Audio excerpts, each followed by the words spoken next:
It's 6 o'clock. We will begin our meeting now. So I would like to start for a nomination for chairperson of the SAU41 Governing Board for the 26-27 term. Do I have any nominations? I nominate Amy Kellner. Is there a second? Second. Sorry, I'm taking notes. All right, are there any other nominations for chair? Seeing none, would anyone like to speak to the nomination? I'll speak to my nomination. Amy, years ago, was the vice chair of this board and did a phenomenal job at that time. And then she's also chaired the Hollis School Board. So I think she has the experience to manage 17 of us. Congratulations to her. Okay. So let's take a vote on the election of Amy Kellner to the role of chair of the governing board. All those in favor? 1, 2, 3, 4, 5, 6, 7, 8, 9, 10, 11. It's a tight match. All those opposed? All right. Congratulations. Here's your Thank you for the vote of confidence. I will do my best. Okay, at this point, I'm going to call for nominations for the vice chairperson of the SAU41 Governing Board for the 2026-2027 term. Any nominations? I'll nominate myself. Okay, so do I have a second? Okay, perfect. Is there any discussion? Or do you want to ask for other nominations? Yes, are there any? Your own nomination. I do. Are there any other nominations for vice chair? I'll nominate myself. Okay. Do I have a second for Jonathan? Second. Second by Rafi. Okay, would anybody like to, are there any other nominations? Okay. Was there any discussion, anybody like to speak to either of the candidates? Yeah, I'll speak to Mike. So I had a really good time during spec actually, which I know is probably not something that a lot of people say. And I would like the opportunity to continue that work and kind of be more involved in that. And I think that this is a good step to kind of be able to do that and be able to just kind of also continue to grow leadership skills in a nice easy way rather than jumping into the fire. Great. I was looking around the same similarities of I wanted to take on a little bit more of a leadership role. I know the Hollis School Board has quite a bit of that established at the moment, but I thought that coming forward for this and giving it a try at this level would be something I could do and give a go at. Okay, great. Thank you both. Any further discussion? Okay. Do we need the calculator? Oh, God. All right. Yes, we need the calculator. I think and we don't have the secretary yet. Do we need the calculator? I can't even get into my agenda right now, so I can't pull up the calculator. I'm looking. So we have to wait the votes by do have the board when it's calculators not if you- unanimous, which is why we're gonna pull up the calculator. Should we Yeah, start because by, we don't have enough. Do you want the voting card? I have it. do you have it open? I have it Okay, open. Lauren is going to be the, Okay, Okay. so you have to call by. by board. Yeah. Okay, so we'll start with Johanna's nomination first, and correct me if I'm wrong, you can actually vote for both candidates if you want to, correct? Okay, Okay. so you can vote for, Yeah. yes, we do, yeah, we have second. Okay, so, go ahead. So can we go by board? Yes. Okay, perfect. Thank you. Okay, so we'll start with Johanna's nomination, and I will start with the Brookline Board. All in favor of Johanna for Vice Chair Brookline? Brookline sorry. Board only. I'm so busy trying to get my Okay. agenda, which I finally figured out. All right. I can't get it from my Oh, wait, it's not letting me non-SAU type website. into it. Wait. Okay, sorry. So there's 4 members here Yes, and 4 voted yes. in favor, correct. Okay. Okay, we'll move on to the Co-op Board. I've never. For the Co-op Board, all in favor of Johanna for Vice Chair, Co-op Board. On, 5? and how many members are here? 5. I sense a pattern. Okay. All right, now we'll move to Hollis. All in favor of Johanna for Vice Chair from the Hollis Board? Okay, I'm seeing 1. And how many Hollis members are here? 3? Three. Okay. Do we vote against? Do we do it like, No, you need to see how many people. now we just do in favor of Jonathan? I think so. Okay. I don't know. Ask Yeah. Tom. That's how you Yes, do it? okay. Okay. Sorry. So we'll start with Brookline. All in favor of Jonathan for vice chair? Okay. 0. Co-op, all in favor of Jonathan for vice chair? 2. 3. I think that's 3 Three. now out of 6. Yes. Oh, okay, okay, sorry, 3 out of 6? Mess the calculator Okay, up. wait. Wait, I'm not, okay, I'm getting nervous. Lauren, are you good? No, this is actually slightly stressful. Okay, wait, Get the math. So, Because we won't count Rob's vote, because you didn't vote for the other candidate for vice chair. Okay, that's fair. Okay. That And makes with the sense. calculator and the weighted voting. I thought it was just a single horse in the race. So. No. okay, so for, The Kentucky Derby. okay, so for Jonathan, for Brookline, how many yeses were there? 0. 0, and then there, okay, so there's 4. And then for co-op now that we're redoing it, how many 2 yeses for of Jonathan? 5. 2 of 2 of yes, 5. and then 3 would be no then, okay. Yes, okay, and now, are you all set, Lauren? Ready to move on? Yes, all right, Hollis, go. Okay. Pressure, Lauren. Hollis, all in favor of Jonathan for vice chair from Hollis? 2 of 3. 3. Okay.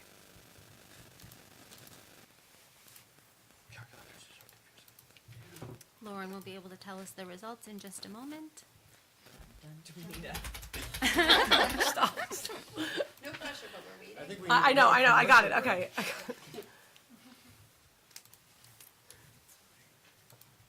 And how many Hollis members are here? 3? 3. And the Votertron says. Next time we need one that goes like with little ticker things. And you can pull the answer. Okay, so what am I reading for the weighted? So so just the total at the end? It should be Here? some number 3 or less. 3 or less? Yes, because Oh, I know what I did. I figured it out. Okay. there's a maximum of 3 votes. There's 3 votes total per board. Does this bring you back to when you were on the board, Lauren? It does a little bit, but I don't think I ever had to do this. Anyway, You're not really. I'm not at a number 3 or less though. I know, I'm not. There's 4 members here from Brookline, 5 members here from Co-op, 3 members here from Hollis. 405013. Ex- I'm glad we didn't have to do this Well, last the year. total number is 9. It should all, you can't have more than 9 for a candidate. It is saying that for Johanna it's 7, Yeah, and for Jonathan it's 3.2. yeah. That sounds about right. Okay, That's right. all right. Even given the head count, that feels about right. Okay. All right. Congratulations, Johanna. Yay. Or condolences, as the case may be. Okay. Moving on to treasurer. Treasurer is next on, yeah, okay. So I'm looking for nominations for the treasurer of the SAU41 governing board for the 2026-2027 term. I am the nominator. I'm going to nominate Rob to keep doing it because he's been doing a great job. You know, the budget didn't pass last time. I'm going to nominate John Rob so that lessons will be learned and he will improve.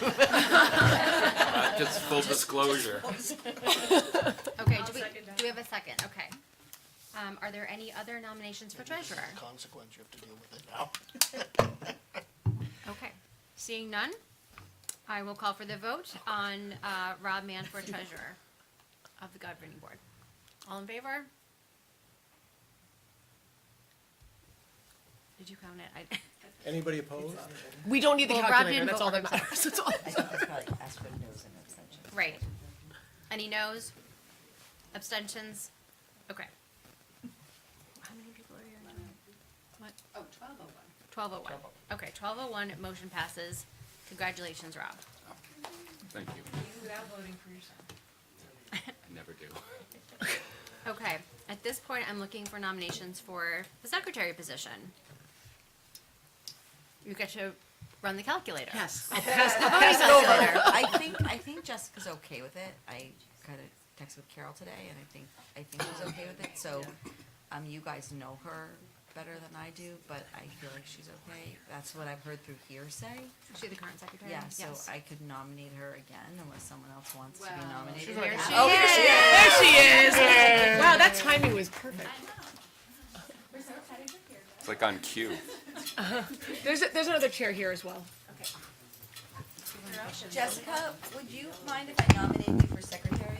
I'm happy to be nominated for secretary. I'm nominating Jessica for secretary. Second. Okay, any other nominations? Calculator while you weren't secretary, so that's good. Any other nominations for secretary? Okay, any discussion?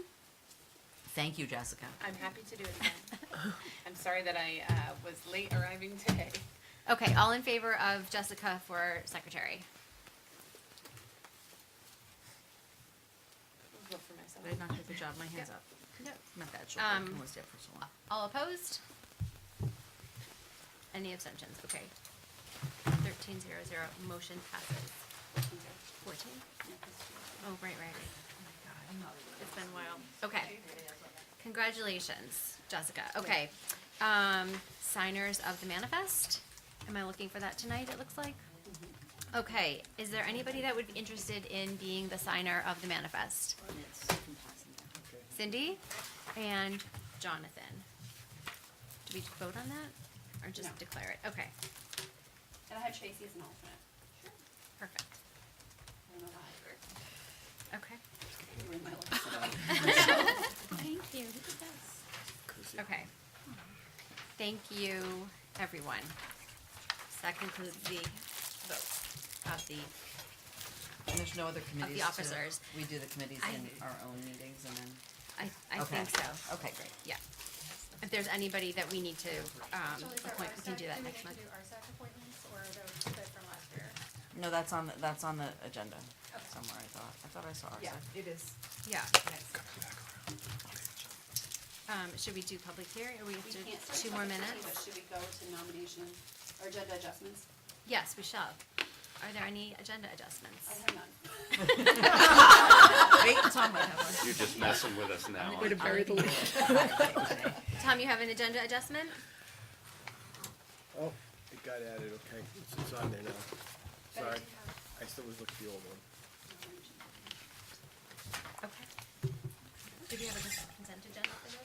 Oh, you printed out early. We don't, Okay. it's nominations resume. Okay. Okay. All right, so, dear Gina and Lance, I've decided to retire from my position at SAU41 with my final working day being June 3rd, 2026.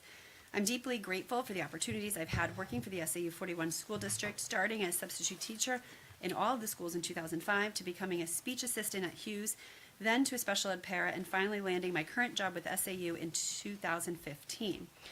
I loved each job in its own way, but for sure, my current role has been my favorite. The team at SAU41 surely has become like family to me, and I will miss everyone here. But my future in Nashville with my growing family is definitely calling me. Spending time with my grandchildren and family, cooking, reconnecting with old friends, reading, writing, and traveling around the world is the next chapter in my life, and I'm walking into retirement with a full heart.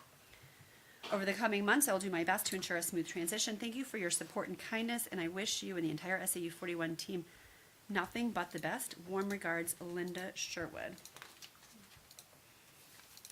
I'm looking for a motion to accept the resignation of Linda Sherwood from the position of. Sure. Director of Business Operations. Thank you. Okay. Can I have a motion? So moved with much thanks. Yes. Yes, with many, many. Do I have a second? Second. Okay.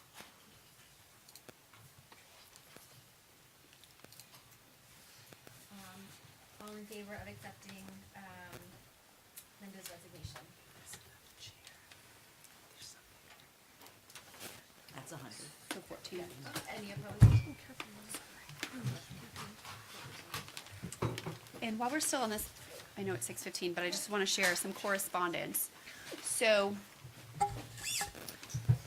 in the fall, we got our health insurance rates, and we were not really pleased with our rates being anywhere from 10.4% to 15.1% of an increase over the prior year, with dental going up 4.4%. So our Human Resources Director worked incredibly hard all year long, trying to get better rates. So she consulted with insurance broker, used our SAU41 claims data to get real-time rate data for comparable plans. And the rates that we received were anywhere from 20 to 25% higher than what we have. So we are recommending to continue our relationship with Health Trust. So we tried. Quick question, Yes. who is now available in New Hampshire for that kind of coverage? Do you know who else? So there's school care, there's Health Trust. We actually went private, just given some of the volatility with insurance pools. Has there ever been, or has there recently been any analysis to self-insuring? So I believe that was a component of the proposal, like looking at self-insuring to not being part of a pool. And the rates don't match. But we can continue to look and evaluate. Well, self-insuring is different than not being part of a pool. Self-insuring is where we just, instead of paying premiums, we just stick it in a piggy bank and administer it ourselves. I just wasn't sure if is that something that we looked at? So they looked at all options, and so self-insuring would include a pretty significant stop loss coverage, which is also incredibly expensive. Okay, thank you. Yes, you're welcome. Okay, at this point, as it is 6:17, I am looking for a motion that the board recess until the conclusion of the public hearing on the request to expend funds from the unassigned fund balance. So moved. Do I have a second?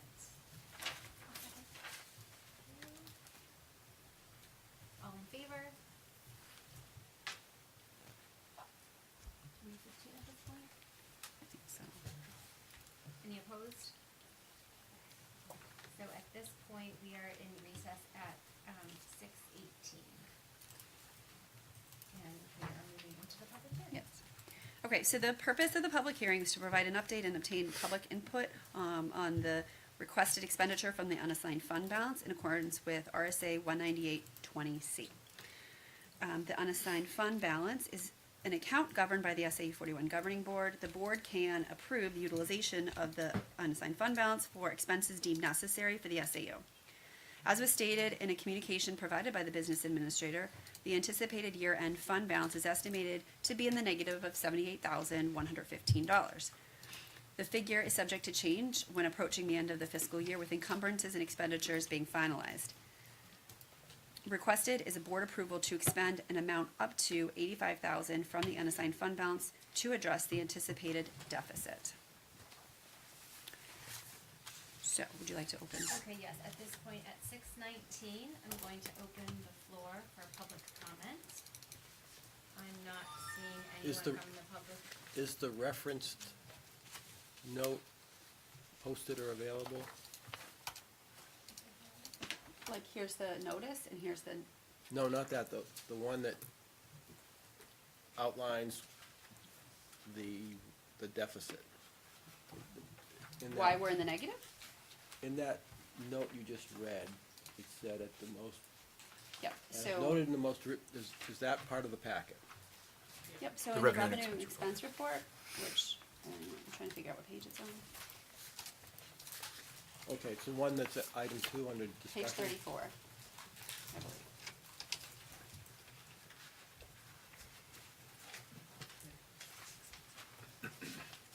Yeah, page 34 is the revenue expense report. So, I can tell you that overages, were discussed already with this board. One of the significant overages was, the overlapping for the transition for the Director of Technology. So we maintained a 0.4 of our retired former Director of Technology. We requested to utilize funds in the February meeting for software that would be utilized SAU-wide, primarily in human resources and special education. And we also used some of the fund balance to support mentoring for our new business administrator. So those are the reasons we were in the negative. Is that the question you were asking? My question is for people who are watching. Yeah. It's referenced, and I'm just, want to direct them Okay. to the appropriate document to tie things together. Okay, thank you. Okay, so we will leave the floor open for public comment until 6:49. I don't think we have to in a public hearing. Don't have to? Okay, No. We can close it. great, never mind, I will close public hearing. I have a motion to close public hearing. So moved.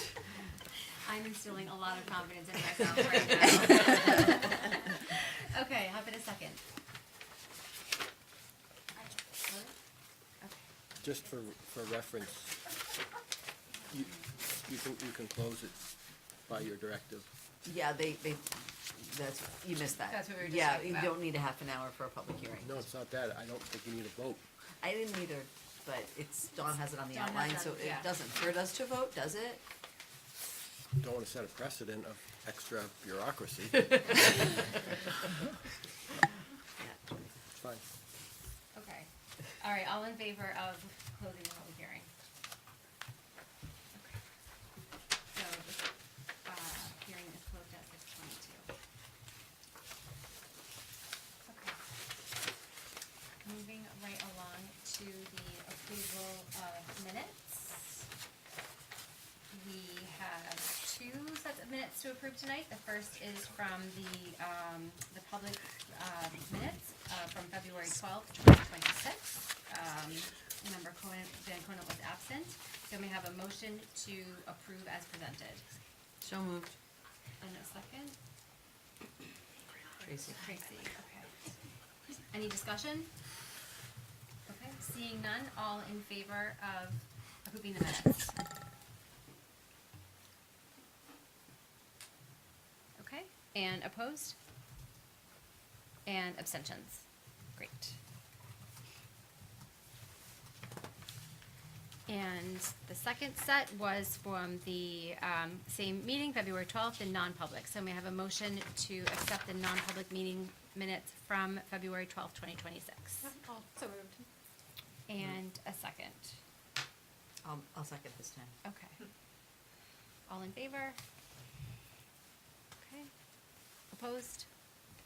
Abstentions? Great. Motion passes. Okay. At this point, we are going to discuss the appointments to the SAU committees. Is that correct? Yes? Okay. The following members were appointed by the individual school boards to serve on the SAU41 policy subcommittee. Brookline, have you done that at your individual? Yes. Yes. It's Johanna. Johanna. Yep. Okay. And the SAU41 budget subcommittee, it looks like we have Allison and Johanna from Brookline, Carol and Jonathan from Hollis. We're looking for, The budget subcommittee, that's Beth. Beth, okay? And then Rob is the treasurer, but that's not the same thing. Correct. And the spec, it looks like we have Allison from Brookline, Jonathan from Hollis, and we need a spec member from. Cindy and I do Co-op. it. Cindy and, We split it up. okay. And the wellness committee, it looks like we have Rafi from Hollis, Kate and Beth from Co-op, and we need a representative from Brookline. Okay, Heather, thank you. That was for wellness committee. That was for wellness, yeah. No, we have it on the list. We didn't, so. Okay. We don't vote on those, let's just appoint them, okay, great. At this point, I will open the floor for public input.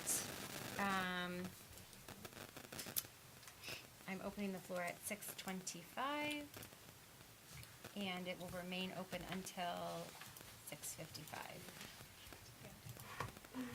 Did we do our set now or no? Later. Later. Yep. Okay. Can I just Point of, maybe we Yes. should keep it open till 7:15 since it wasn't supposed to start until 6:45. Yes. So, Yes, until, yes, 7:15. Okay. just set a little timer on my phone. Okay, perfect, please do. Okay, moving on to our discussion items. First up is the strategic plan progress update. Okay. Do you guys want to come? So, this is year one of our 5-year strategic plan. We've done a great deal of work, plenty more work to do. You see a report out for very specific details of what individual components we made progress on with specificity. I wanted to take a moment to allow the SAU team to present the work that they've been doing, because they're doing all the work, and I wanted them to own and be proud of the work and share that with you. So, one thing to note, in the top right corner of the slides beyond this, it identifies the specific goal within the strategic plan that the slide is addressing. Like I said, this is a high-level overview. The nitty-gritty is in the report, which I'm sure you've read, and I'll quiz you later. But here's just high level. We have Lance Finnemore, our Director of Facilities. We have Carrie Marsh, Director of HR. Yes? I don't know that they're actually on camera for anyone who's watching. Are we on camera, Rich? Are we on camera? I believe the camera is just on the slideshow. It's on the screen. Okay. Yeah. All right, we have Lance Flamino, Business Administrator. We have, what is your name? We have Lauren DeGennaro, Assistant Superintendent of Student Services, and Dot Flaherty, Assistant Superintendent of Curriculum Instruction. So, welcome. And I have the privilege of kicking it off. So, parent tomorrow, the strategic plan update. So this outlines the pillars of our strategic plan. With enrollment projected to increase 14% by 2033, we want to be focused on growing thoughtfully and strategically. We look at this work through 4 interconnected pillars: physical infrastructure, academic rigor, human capital, and supporting student resiliency and wellness. My colleagues are going to share out on how these form the foundation of our work as we prepare to remain a high-performing school community into the future.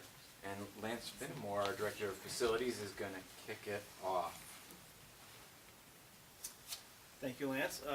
As he mentioned, the projected enrollment increase is going to be 14% by 2033, so that plays a lot into our capital improvement plan and how we do attack that plan. Over the last year alone, I just want to give a little kudos to greatly, I don't do all the work. The Co-op Facilities Committee, Hollis Enrollment Committee, and also the Brookline Facilities Committee. We've managed to plan out a lot of this capital improvement plan. And the last year alone at CSDA and Hollis Brookline Middle School, we've installed brand new propane boilers. At RMS and CSDA, we've upgraded or installed LED lighting, as well as, like I mentioned, Hollis Enrollment Committee. Thanks to Ann's leadership in that committee, we've successfully or failed to.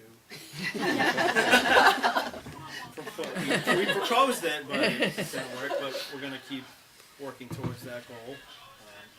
I think we're on the way now. I got all the laughs, great. That's what I want to do.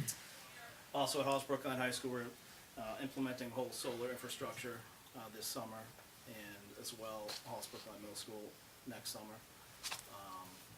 With this capital improvement plan and any infrastructure, facilities upgrades, it does take a team. I don't do everything. The SAU team, the board's participation and approval process really helps us along, obviously, because we're here to, like I said, the strategic plan for students, teachers, and staff. As well, the backbone of the facilities department are our maintenance and custodial staff with, again, with the district's help and our HESA and BESA support, CBAs, union negotiated CBAs. So, greatly appreciated, thank you. building capacity this year in our strategic pathway, it really is a journey, and this is to try to depict that we talked about the 4 pillars, but also that each of the components in the strategic plan play an important role of getting us to the finish line. And without one of them, we wouldn't be as successful at making the final point that we want to reach. And so this shows that we focused in areas of communication infrastructure with the rollout of Diligent and Parent Square and trying to improve communication with the community and parents. We've moved to evidence-based resourcing when we're planning our budget. If it is an item that can be measured, we want to make sure that there's an evidence and a measurable way to show the effectiveness of the money that we're spending.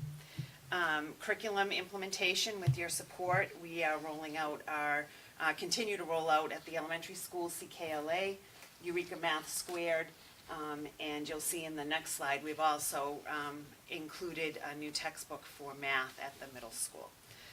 We also are rolling out MTSS, which is a continuum of success. We have pockets where people have moved ahead very quickly and it's being implemented very strongly, and other areas where we're still in a growth process. And assessment alignment, we're working very closely to increase writing rubrics for consistency K-12. We also have some plans to strengthen that even further next year with a grant application that is being filed. And we are looking to bring more consistency at the elementary and at the secondary level with reading as well, and that will be part of next year's work. This slide shows you our 2 areas, and you'll see this kind of as a measure as we go through the balance between making sure that we are staying focused as our highly academic community that we are, but also balancing it with behavioral, social, emotional, and mental health of our students. And so this gives you a breakdown of each of the levels with a key area that has been focused on during the strategic plan for this year. Elementary, we continue the implementation of CKLA for grades K to 3. They were in year 1, and CKLA in grades 4 through 6 are in year 2. We had a wonderful day right here in this library for professional development. The rollout is going very smoothly. We're very encouraged with the academic progress that we're seeing within the classroom and feedback that we're receiving from teachers. And Eureka is in grades K through 2, and they are in year 2 of that. And any curriculum rollout adoption is really a 3-year process. And so we're starting to see in year 2 and then year 3 the impact, positive impact of the investment. And for our people that are in year 1, they're actually coming along quicker because there are more people within the school that can be there as a supportive resource. At the middle school, last year you had funded some money to look at a textbook for middle school math. And there was quite a large committee that included teachers, parent feedback, student feedback, and we did choose a consistent resource for grades 7 and 8 for our students that are not on the algebra pathway. At the high school, as you've heard throughout the year, there's been a lot of realignment to meet the criteria for 306 implementation, and there's been a lot of teacher involvement, and we'll continue to have that over the summer and next year as some new courses need to be developed, and a real focus on building use of data in order to make instructional decisions. And then that continues as a district-wide initiative, and we've had some trainings, and we are talking about ways to bring that into trainings for next year so that data really becomes implemented in almost a daily impact of how teachers are refocusing and planning their instruction to meet the needs of all students. And Lauren's going to talk about the cultural and behavioral growth. Yes. So what I love about this slide and kind of an overall theme for the strategic plan is that merging of, yes, we're making all this growth with the curriculum and with that academic piece, but at the same time, we're looking at that whole system, student services, all of the cultural and behavioral pieces that we have to address, and we're really doing a very nice job. Our teams at the different buildings are really doing a great job at addressing both of these at the same time. So I'm going to talk about the cultural behavioral piece. So we continue to strengthen relationship-based and preventative practices. We want to keep a proactive lens on a lot of what we're doing. highlights include this supplements to the curriculum you'll see here with Empowering Every Reader. We are doing a lot of classroom community work, and we are in year 2 of reframing behavior. Reframing behavior is training for all staff that aligns with all of our preventative measures, starting with tier 1 and our response to behavior, and looking at behavior as communication from students. So that's working across all of our buildings at the same time. So, some of the things that we've done SAU-wide this year, we have had all of our buildings now have an Instagram social media page, and we've asked each of our administrators to post at least once to twice a month, really focusing on, you know, all the good positive things that are happening in their buildings. So each of our schools have done a really good job of that. My personal favorite is RMMS. The third graders every week interview a new staff member and ask them questions about, you know, how long they've been in education, what's their favorite hobby, a lot of things like that. So that's been really fun to watch. And as the HR director, I learn a lot about our staff, things I wouldn't otherwise know. We also have done a remarkable job of really working to bring all 6 of our CBAs up to be more competitive. I think that is perfectly demonstrated this year in how many more of our positions are filled right now as compared to last year, and how few new hires we actually anticipate next year in terms of turnover. We also did a lot of work over the last 2 or 3 years really on job descriptions, in addition to the SAU leadership level ones that you guys will see later tonight. We've updated almost all of our union positions. We just have the para-educators left, and then we'll move on to some of our non-union and specialty roles. So we're pretty close to having job descriptions that are not from 1988.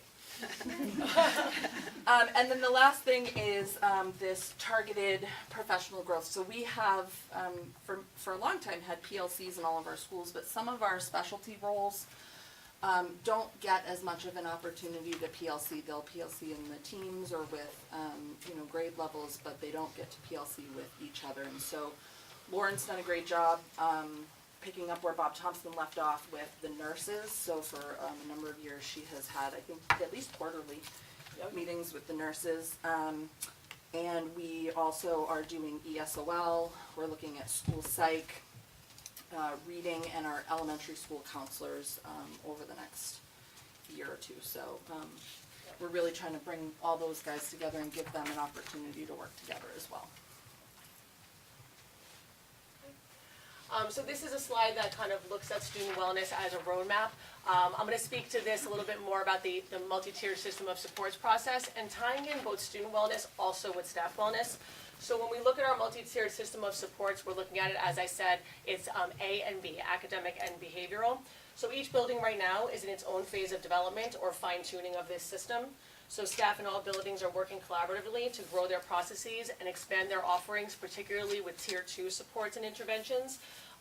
This is really amazing. Like when I speak to each of the buildings and we look at all of this, you're looking at your teacher leaders, your curriculum instructors, your special ed administrators, they're all working together, and they really have a targeted approach to what they're doing. Some buildings have been working directly with the state on MTSSB offerings, and every building does have an established process to review student data, both academically and social emotionally. The focus of well-being in the school also extends to staff. So our administration is really working to show their appreciation of staff, to bring staff together, and to do that in different ways to really foster a positive culture. Oh, this one is me as well. Okay. So one trusted adult. So the core idea behind one trusted adult is that every student should be able to identify at least one accessible, caring adult in the school. Research shows that trusted adult relationships lead to stronger mental health, increased belonging, and improved readiness to learn. So each school building is approaching this in a little bit of a different way, although definitely systematically through classroom community, components such as ROC and advisory, and through the MTSS processes and the student support teams that they've developed. So staff and building are building consistent systems that help students feel connected and supported and understood.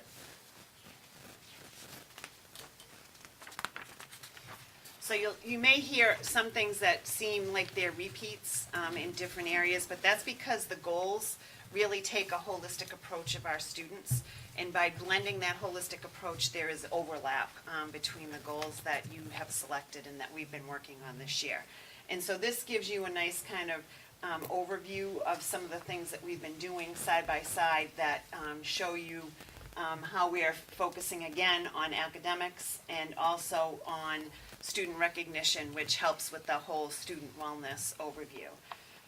And so by here, one of the things that we're trying to do by, in an academic way, helping student well-being is making sure that we're increasing academic clarity and understanding and not leaving students feeling apprehensive because they don't really know what's expected of them or how they can go to get help or what their final product should look like. And some of the ways that we're helping to do that is by creating common rubrics. We're going to increase our use of common assessments. That has happened a lot at the elementary level because of the implementation of standardized programs with reading and math.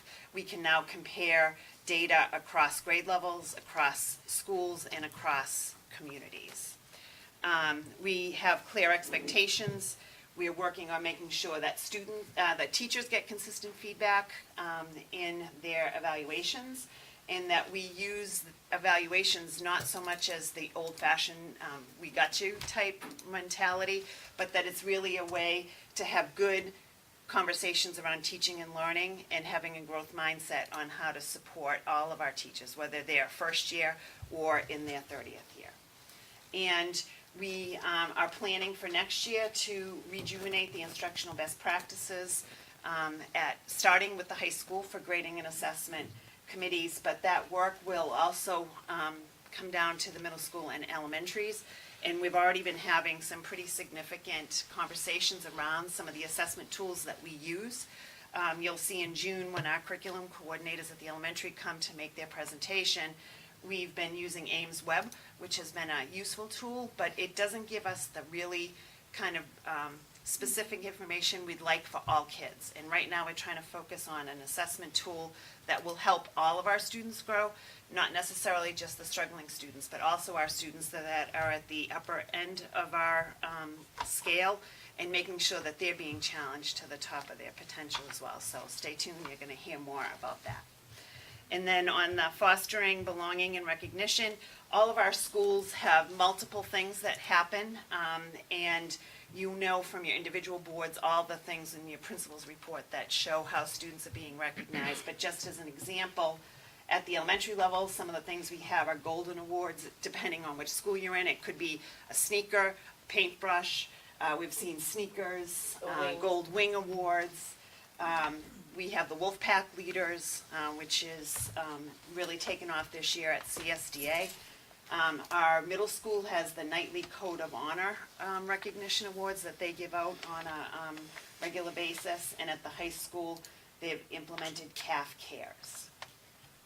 In addition to student wellness, we obviously also focus on employee wellness. As you're all aware, we have very robust benefits in our district, which is wonderful. We also have a very strong employee assistance program that sadly is underutilized. Or maybe not sadly, maybe people don't need it. I just feel like they don't use it, and so this year we're really trying to promote that.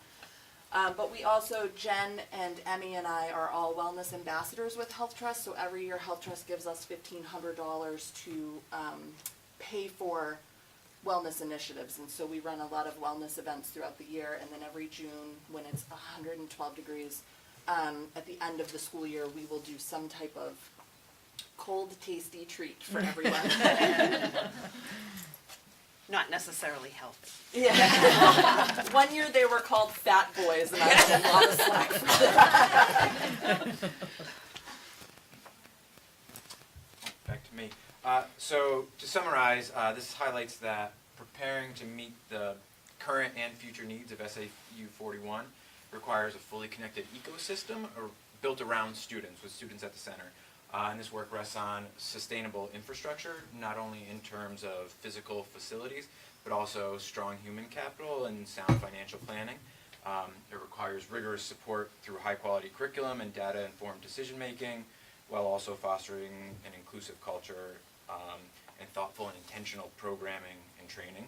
And despite how it might feel sometimes during budget season or at my desk, boilers, curriculum, staffing, wellness, and culture are much more than just line items in a budget or separate initiatives. They function together as part of an integrated system designed to support students and position SAU41 for long-term success. Thank you, guys. Thank you. Can you ask questions? Now it's time for questions. Okay. And did you want to go first, or? Do you want me to start?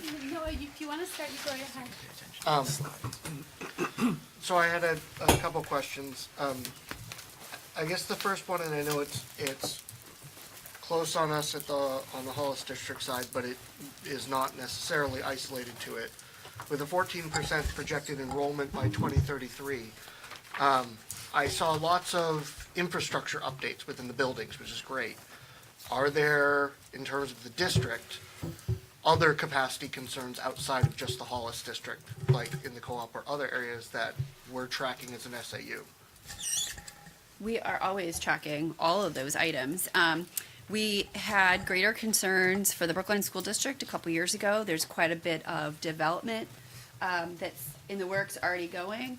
The question is, just watching the number of students for each of those homes to see how that will impact us. As of right now, enrollment has sort of leveled in Brookline, but it's potentially highly volatile given all of that the new construction. That would indicate that the enrollment in the co-op would increase, but as we're seeing, enrollment seems to be steady right now, certainly at the high school, and that's due to a lot of different factors, state level with EFAs and options to go to charter schools, et cetera. So we're watching all of it in our capital improvement plans. We're planning for the potential need to expand the middle school and potentially parts of the high school, just so that we can allow the towns to put impact fees in place. But we don't have that sense of urgency like we do in Hollis, in the other districts. I appreciate that you guys are looking out, but it's a long way out to worry about. I'm going to ask one more of my other ones, and I'm going to let Ann go if that's okay with you. All right. So one of the things that came up from some of the spec evaluations as things happened and triggered for me was there's a lot of comments that Dot made about data-driven items. But it wasn't clear to me from the slides or the presentation. One, are we talking data in terms of improvements within our professional staff within the SAU or within the student curriculum or both? And then secondly, are you planning or should we expect at the district levels to see some of those data trending and information that would help us stay informed of how our decisions are affecting items? Because data is a very broad scope, but I'm not sure what we should expect. Yes, and yes. Yeah, and so in your next meeting, you're going to hear from the admin team. It's their annual presentation, and they report out on their goals. Data is a component of that. The same is true certainly for Brookline. It's your new scheduled date, June 10th. But that presentation is in the works. But we absolutely are looking at, so we look at individual student data we report out, but then when we look at how is grade 3 doing, that is going to be a direct result from the instruction that we're providing, the emotional support that we're providing, the well-being of the students, and also the training of the teachers. So we're looking at all of that. The importance of PLC, and for those of you who don't know, it's a professional learning community. The importance of that is, all of your third grade teachers are looking at student performance in all the very specific areas. And when there's a group that is performing at a higher rate, that teacher is then sharing instructional practices with his or her colleagues so that all teachers are benefiting from it. That's why the early releases, while maybe problematic for parents, are critically important to the development of our teachers and providing a better education. So yes, we're looking at it all, and you will hear from us throughout the year. Okay. And we're creating the data dashboard this summer. Yeah, and the data dashboard will just wait. Roll out We July want to 1st. look at a broader spectrum of data. It's been more targeted academically, and we want to, again, looking at the holistic student, holistic child, look at data that incorporates more than just academics. Yep. Such Great. as student attendance rating. That's a Yep. huge component. Attendance, discipline. Mhm. So, first of all, as an educator, if anybody listening at home doesn't know, these strategic plans are a lot of work, and I know that they are. And so I just want to commend you all on the work that you've been doing, and also that this is kind of a continuation of what started when you were Director of Curriculum and Instruction, Gina. The CKLA, the Eureka, for anybody listening at home, teachers were very involved with that. And I commend you for that. And I, as a parent, appreciate it. I have seen improvements from what my one child experienced, what my next child experienced, and it's like, oh man, I wish you got this. But I, you know, you can't turn back the clock. And so I see these things, I see the systems of support. So I want to begin by commending that. I see the progress. I think many of us do. It's very organized. The follow-up professional development is, as you were saying, it is so important. And it's great. And I know you mentioned structured literacy. I am so pleased to see that in a middle school. As a secondary teacher, I can't tell you how many times I had children come to me and I couldn't understand how they got to where they were. And we had no way of supporting them. And structured literacy, specifically for adolescents, I looked up the program while you were presenting. I'm going to read about it more. Thank you. So that's I want to start with. That being said, you talked about Eureka Math through grade 2. You talked about what you're doing in the middle school. What is happening with grades 3 through 5? Because that is an area where I have personally seen some breakdown. What is going on with the math curriculum? So let me just there? clarify. It's K to 3 is Eureka Math Squared. Okay. And then it's 4, 5, and 6 that is still using the Envision Math Squared. Are we going to be continuing that, or is there going to be some continuity with Eureka or whatever? Then that it feels So like we're in a there's huge 4-year break. agreement, and so Okay. we're in year 2 of the 4-year agreement. There was a strong preference to continue with Eureka Math Squared when we went through the process and we piloted multiple programs, and that's due to Envision's cycling through of all the different standards and really not just asking a question about this standard, but weaving in multiple standards. So the complexity was greater, and there was a concern that the other programs didn't offer that same level of complexity. But certainly it's something we will always look at, and actually, Lance Flamino, prior to his business administrator role, was doing the math K-12 review with me, and so he was actually part of that, the pilot, and getting feedback from the teachers and looking really closely at all the resources. So we certainly will look at that again before we just blindly move forward with another. Okay. All right. And I know it's complicated and it's something that takes some time to figure out. Can I just add one thing? Please do, yeah. You have heard me talk about creating curriculum maps so that we Yes. know what year things are happening. And I've been working with Meg and Abby we're gonna be going off, doing a couple days straight work this summer. We've already set aside the time to put together the first draft that we can then use to be able to roll out in early fall, a consistent curriculum review. And we've already said that we know that we want math next year, so that we can have some solid decisions in place before the funding runs out for Envisions, and then we have to make a decision as to what we're doing with there. And so that will be that will be one of our focus areas for next year. Great, thank you. Then I also wanted to just kind of going on with the communication, I want to again commend that there's been a huge improvement in communication, and I love that, and I've been promoting hard for people to subscribe, please, for agendas and minutes. You may have heard I had a little project that I was trying to get the word out about. But that being said, I love, and I think it's very important that there's going to be, there's this focus on making sure positive contributions are out there. I think it's very important, but I want to encourage everyone also to be also very honest. There are some real challenges facing our schools right now, you know. And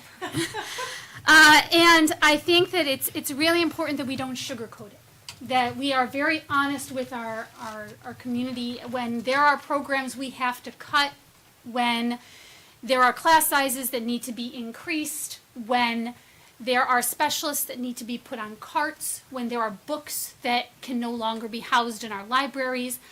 I think we need to regularly and honestly and objectively and dispassionately communicate this with the community. Because otherwise, if we're only talking about what's rosy, and there's so much to celebrate, because everyone, honestly, there are people working miracles in some of these classrooms and schools.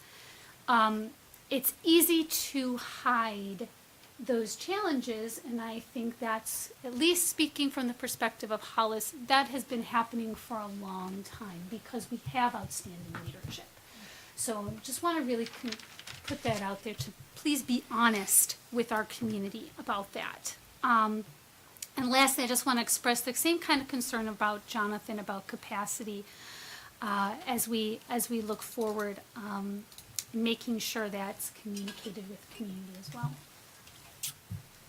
Thank you. I had a follow-up question around this stuff, but not directly related to the presentation, but what's in the packet to some extent.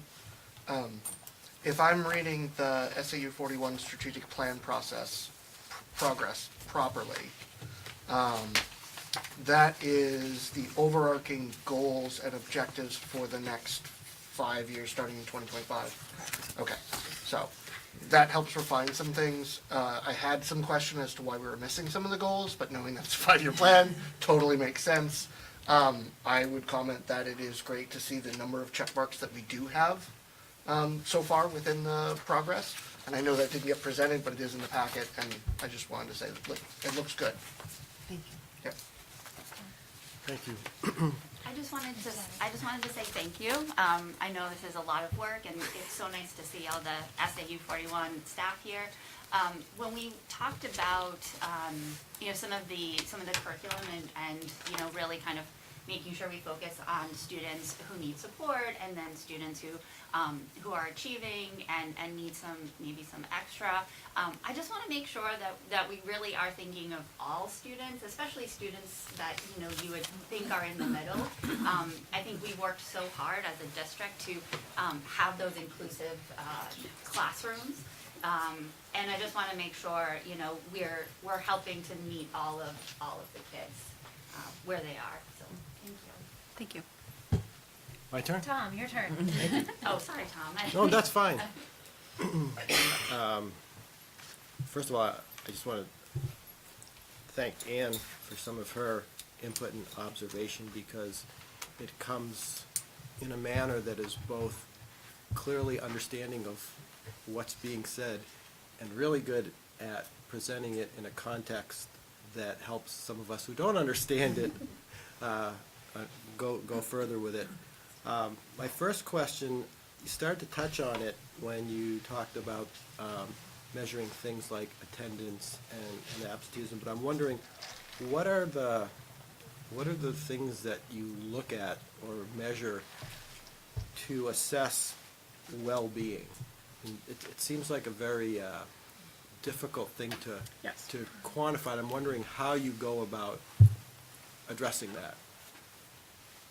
Whoever, I'm looking at both because it was brought up by several people. Yeah, so I mean, every building's approaching it a little bit of a different way, and we're doing it through right now more anecdotal pieces, and then some data collection depending on what students we're looking at, in different pieces. But the data collection can be, just data that the teacher brings to the student support teams, as we're looking, and they can bring data about kind of classroom functioning, presentation, different pieces. We do look at attendance. We do look at engagement in work. We do look at different things that kind of fall within, again, kind of more observational right now. We are working with a few different processes depending on the building on how to better collect that data without doing any kind of direct screener. That's not something that's off the table, but that's something we've really fully dug into yet, because that has its own challenges to have kind of a universal screener for behavior and social emotional pieces, and that's kind of another layer that we would handle at the more individual board levels, because that would be very different for the different districts. So right now, it's a lot of observation, it's a lot of classroom community work, it's a lot of teachers and support staff working together, communicating about students as they see. You know, we have close relationships with families. There's pieces that are connected. Our school counselors are connected to so many of our students, and they bring data as well. And it can happen through discipline data and in talking with incidents that happen, making sure students report that they're feeling safe, even during an investigation. If somebody has done something, you can try to find out why they're doing it, is because they don't feel safe, so they're latching out. You do it through small lunch groups with students that may not be socially connected within the school, and you're trying to get them to make those connections. You can do it through parent reporting that they feel connected to the school, that their child feels connected to the school. You can look at nurse visits, and are they going for medical reasons, or are they going every day at the same period because they have a stomach ache or they have a headache, and looking at that. So that's kind of the next layer of the keel. You try to put the things in place, and then we'll start to look at how do we know it's being effective? Because that goes back to that evidence-based and effectiveness. If we're spending money on it, we want to make sure that it's an effective practice. Thank you. My next question, we're putting a lot of energy into the One Trusted Adult program, and it clearly has benefits. Is there a recognized way to deal with staff turnover, and what happens when the one trusted adult, for whatever reason, leaves the environment?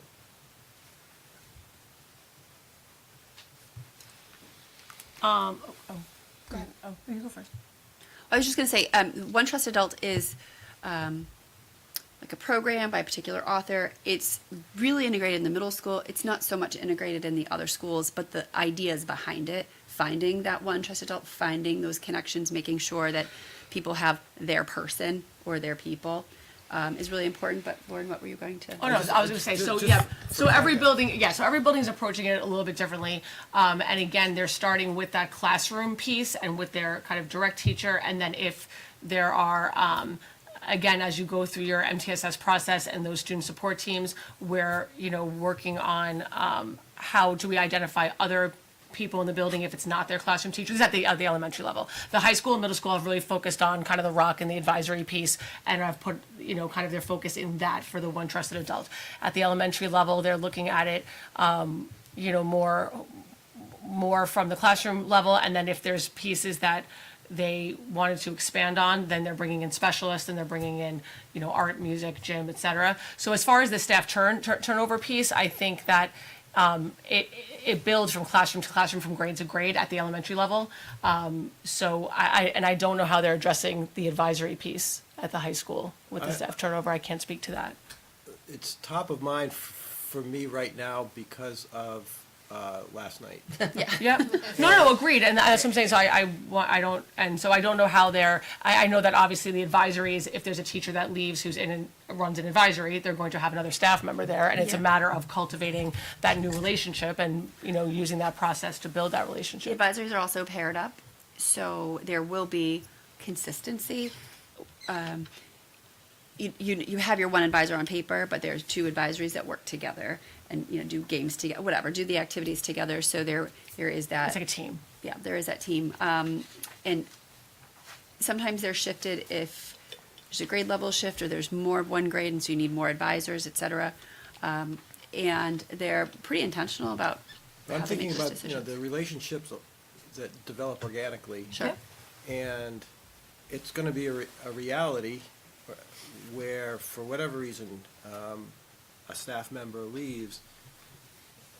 In most instances, there is some notice that it's happening. I'm wondering if there is a defined methodology or practice to transfer that, or try to ease that transfer of a relationship to someone else so that people don't feel abandoned. If the more successful we are in building these relationships, I suspect the greater the risk of trauma when those relationships dissolve for some reason. Sure. So I mean, on a holistic, I don't think we have a system for that, let's say, okay? But on an individual basis, I do know that our school counselors have worked with students who they know are close to a certain teacher or close to a certain thing, and they will help them with any sort of transition with that. So I know the school counselors on more of an individual basis. We do tackle that through the student support team, but we do not have a system for that per se. Could there be a way that, Yep. that, like, for example, when you think about last night, Yep. there's a group of students who clearly are connected. So how do you identify those students who Yep. have self-identified that this is a connection for them, but also the teacher who's leaving might Yes. know, and then make sure that those kids get a check-in Yes. over Yep. the course of the next 2 months before school's over, and then potentially, a plan for their next steps. Like, that would be like a process that needs Yes. to be put in place Yes. for whenever a staff member leaves at the high school. Because in the elementary school, they're moving from Right, classroom to classroom to classroom, classroom, so yep. you're assuming that it's gonna be from classroom teacher to classroom teacher, and maybe there's a real connection to the librarian or to this, and that would be, so, yeah, I get it. I think Yes. Tom's got a really good point Yep. on that, and I trust you guys to figure all those I would things say, out. I can't speak to the high school level. I would say at the elementary school, it's very intentional about like also just not making it the classroom teacher though, which I appreciate because like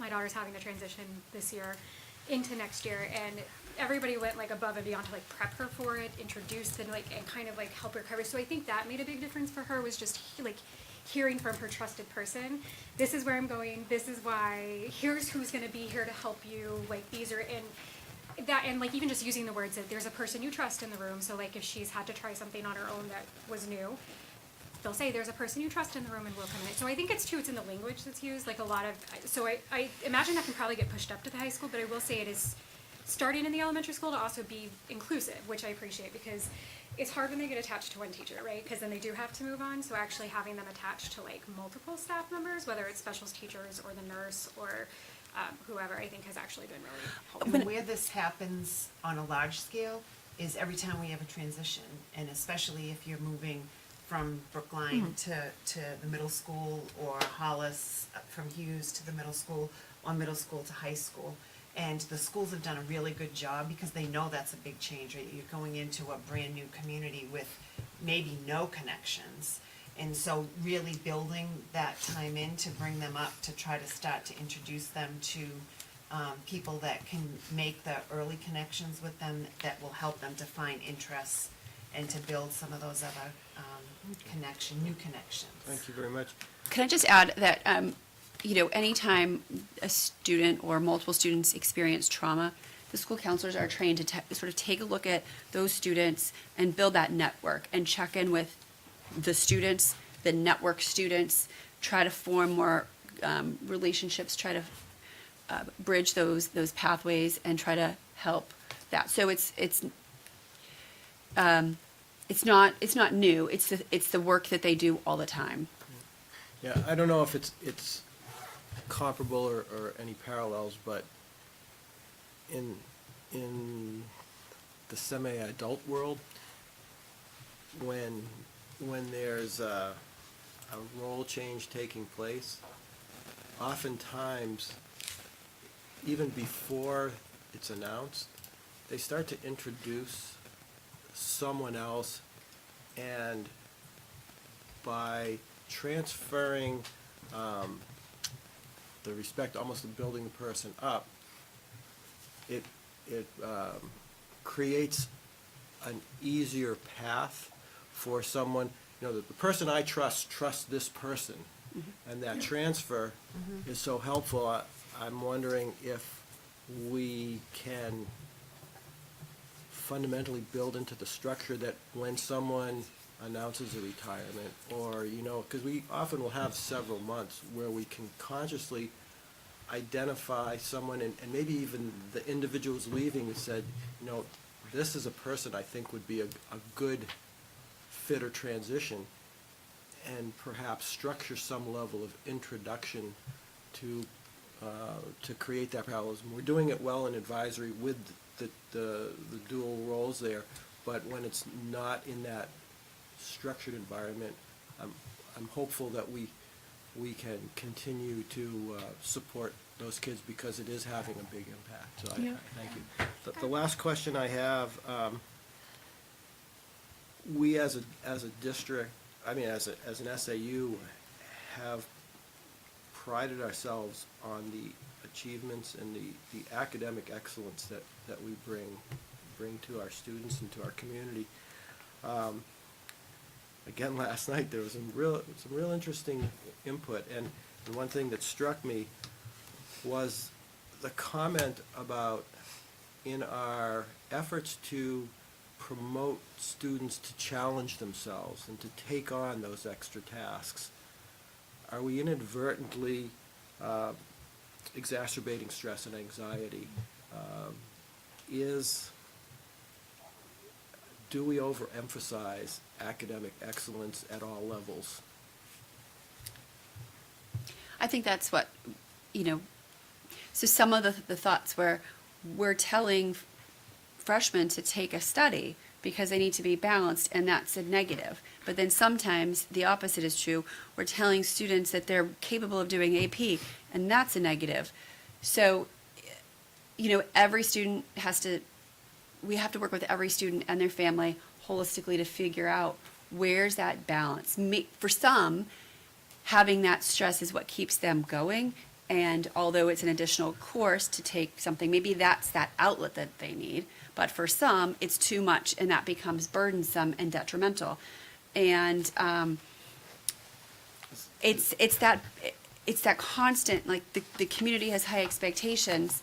Yes, we are trying to have that balance while still supporting the high expectations, but understanding that sometimes too much is too much. Can we have the Can I speak? conversations with the parents though? Well, and we did. So when I was at the high school, we actually I did a study on this, and we did focus groups, and we spoke to all the students about this, especially when it was around course selection time, and a lot of the students reported, yep, all my friends are all in all these AP classes, so we all have to be in AP classes, and there was a lot of messaging around that. So we really worked hard, especially around course selections, when we went down to the middle school and when we had all of our grade level meetings, to really talk about what are your interests, what are your passions, what are your strengths, what are your areas of growth, and how do we look at that? And the school counselors did a really nice job, and we started to change some of how we did some processes. And I'll give a really quick example. If a student is in, let's say, accelerated English 10, and then the teacher wanted to recommend them for a class their junior year, a lot of times historically the teacher would just say, yep, you can go into AP Lang because you would do great there.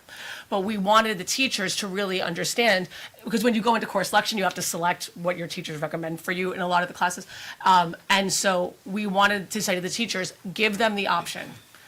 Recommend them for AP Lang, definitely, but recommend them for honors, recommend them for regular level English, recommend them, for all the levels that you feel they'd be successful in, put that in front of them so that the school counselors, when they have those conversations and when they have conversations with their families, they can really look at, these are my options, let's lay all of it out. How can I balance and really focus on what I love and what I do? So that message has continued. That is still how we do some of those processes. And, I hear you, that's been a constant conversation, and I think we're still working with families, and we work with the kids definitely, and it's an evolving process. But doesn't it get ingrained at the elementary level? That's a good question. I think it's, you could speak. I think it gets ingrained from early childhood. It's Yeah. messages that get sent. Yeah. So I'm just wondering if we can do anything in our public presentations and stuff to perhaps counter that and let people know that it's okay to, I won't say relax, but to understand. No, it's that- okay to relax. Yeah, it's okay to rock. No, But- and but we, that yes, may- and that we may do not have be those the right conversations. word, but Yes. to find ways to regulate Yes. the intensity of the experience. Yeah. And we do have those conversations, and I think that is a constant conversation among ourselves and among our I'm talking buildings. about getting, Yeah, I think for it's public. happening at home. I think, Yeah. I know Yeah. a lot of Parent conversations, kids yep. who they're more competitive than their children are. But it bleeds over. I had an interesting phone call this week with a community member in regards to the band situation. And he was a professional musician, and his wife sat on a admissions for a very prestigious college, and shared the fact that the message that students really need to get, because when schools are looking for students, everybody that's applying to top schools are good students. So they're looking to what's going to set you apart, and that they really want to see more well-rounded students than necessarily 15 AP courses by the time that you graduate. Okay, I've said enough, thank you. I mean, I will say, like, too, when it goes back to, like, disrupting the trauma, right? So, like, if we're trying, our goal is to kind of, like, reduce it, I do think parent conversations are very helpful. So I did watch last night the meeting. And I think that one of the things that kind of stuck out to me was, obviously we have to be mindful about what we're sharing in terms of like personnel and things like that, because it's our privacy. But any information we can provide to parents is helpful, because it does allow parents to set up those conversations. Like, again, I can say in my experience, like, because they updated me and I knew what was coming, I had those conversations first. And then when the teachers had them, it was easier for there to be processing, because I had already had the conversation. But, you know, I know it's hard when it comes to personnel decisions, because that's we can't always just share that. But I think anything that we can share ahead of time with parents and encourage them to bring up with their kids will help disrupt some of that trauma link, because it is a very good point. Like, if this person is your person and they leave, people leave for a large variety of reasons. It's helpful for us to kind of have that built in, so that people can support them outside of school also. At this point, I just want to make a note that I'm going to close public input at 7:17. Any other comments, discussions on the strategic plan? Okay, yep. Yeah, just one thing, about the one trusted adult, it sounds like there's a lot of explicit messaging, maybe in the, the middle school and the high school, because those kids are older. But I just didn't know if there was kind of messaging to the younger kids to seek out a one trusted adult, or if it was more of like an admin staff thing to make sure that every kid kind of has a trusted adult. It's been a little bit of both. Yeah. Okay. I mean, I would say the teachers, in my experience, the teachers use that language also, like, across the board, though. So it's like the specialist teachers are using it. Anybody who's pulling anyone out is using it. The classroom teachers are using it. So I mean, I would say that there's a message, but it's built in. It's not necessarily like. Yeah, I haven't heard. CSDA, when they do their town meetings, that's an underlying message that's sent consistently. Can I just say one more thing about the strategic plan? I kind of want to echo what Ann said. It's an excellent presentation, and I love the fact that there's all these pieces. I hope we're not going through all of these pieces, but all of the pieces that are in our agenda, like the progress report, the integrated, I can't read with my glasses on. Infographic. No, that was just. So, no, but they're all- I love all of these pieces, and I feel like obviously some of these have been prepared for different audiences, and I think that was a great. Just you. Thank you so much. I feel special. So I just wanted to congratulate you, because I think it's a really great piece of work, and it's a lot of work, and I think we've covered it. So it looks great. I think the infographic gives you almost everything that's in that report in a Right. one page, Yeah. so that when Yeah. you're dealing Yes. with the community, it hopefully gives you quick sound bites. And that would be so awesome to be pushed out. You know, just the little piece, just push it out somehow. I don't. So I'm also gonna just offer as a parent who opts their child out of district assessments, I appreciate that you are looking for different ways to gather information. District assessments are not successful in assessing where my child is. So I really am gonna offer that, because I think it's important too, that while data is important, it is also important, like you said, that we're looking at the holistic student. So I really wanna thank you for that also, and being mindful that like not every student learns the same. And not everyone can test, right? Like, tests are really difficult for a lot of people. So, yeah, I love that we're headed in this direction of really meeting kids where they're at and figuring out different ways to help figure out where they're at and what they need and how they're doing and making progress. I think that's very important, so. Thank you. At this time, I'm going to ask Lance and Carrie to go home. Thank you very much. Yes, one more. So I just had one more comment in general, a little bit, you two can head out, you're good. A little bit in caution to something that was said earlier about driving it home to the parents early, and whatnot, which is, I think we need to be careful as a board and a public institution to recognize that we can put the offers out, we can send the messaging at certain levels, but it is not our job to enforce the culture or decisions that parents are having onto them or their kids necessarily. Like, it's one thing to have the offering, and I get the feeling that the SAU is doing a great job making sure that that messaging is available, not driving the problem further potentially, which I think is right where it needs to be.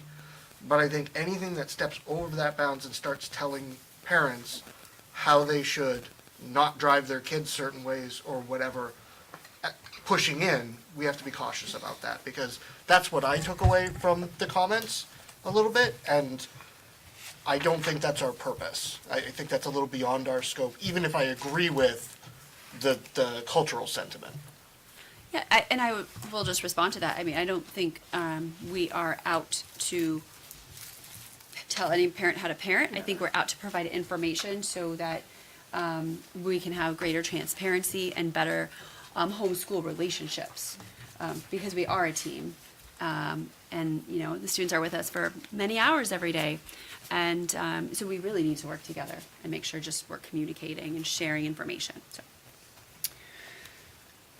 Okay, thank you for that, all the great conversation and for the presentation and for all the hard work that you're and your team put into that strategic plan update. Moving on to the revenue and expense report. Nothing better than revenue expense after this. Lance. Okay.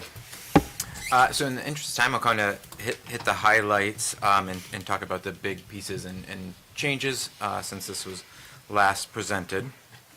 If we look at, as discussed earlier, the biggest overage is in the technology line, and that's things that have been discussed with the board leading up to this. So approximately 40,000 of that overage is from the transition with the technology coordinator position, another 4,000 for mentoring and consulting, and then at the last meeting the board approved up to $50,000 for the implementation of soft docs, and that's sitting at about 36,000 right now.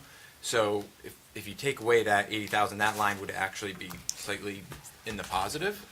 It wouldn't be overspent. So those large pieces are what's contributing to that negative $77,000 in the technology line. Other pieces in there in student services, negative $3,400. That was a board-approved salary adjustment. The offset from that is made up in the change in benefits. Excuse me. Facilities and maintenance, that was primarily snow-related and snow removal related. Common across all the districts right now, just more snow and a lot more little storms that required cleanup. So a big overrun in snow removal. So that put our total expenses $75,000 over. One shift in the revenue side, and it's highlighted in red there, is originally when this budget was created, there was an anticipated $4,000 in revenue from federal grants. This would be through indirect costs, primarily with our IDEA grants.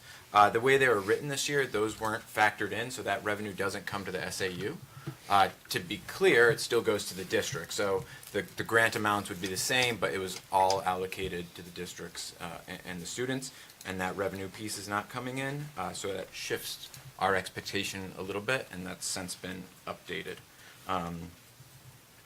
The increased use of the fund balance as revenue is up to that expected 78,115, and that's to balance out the books. If that were to happen, it would put the fund balance at $224,172, which is approximately 9.2% of the adopted budget, with the target range being from 7 to 10%. So in Lance's year one, he's at that target that we've been trying to achieve for a few years. Good work, Lance. I have a question. I have a question too. Okay. Do you want to go first? Yeah. Okay.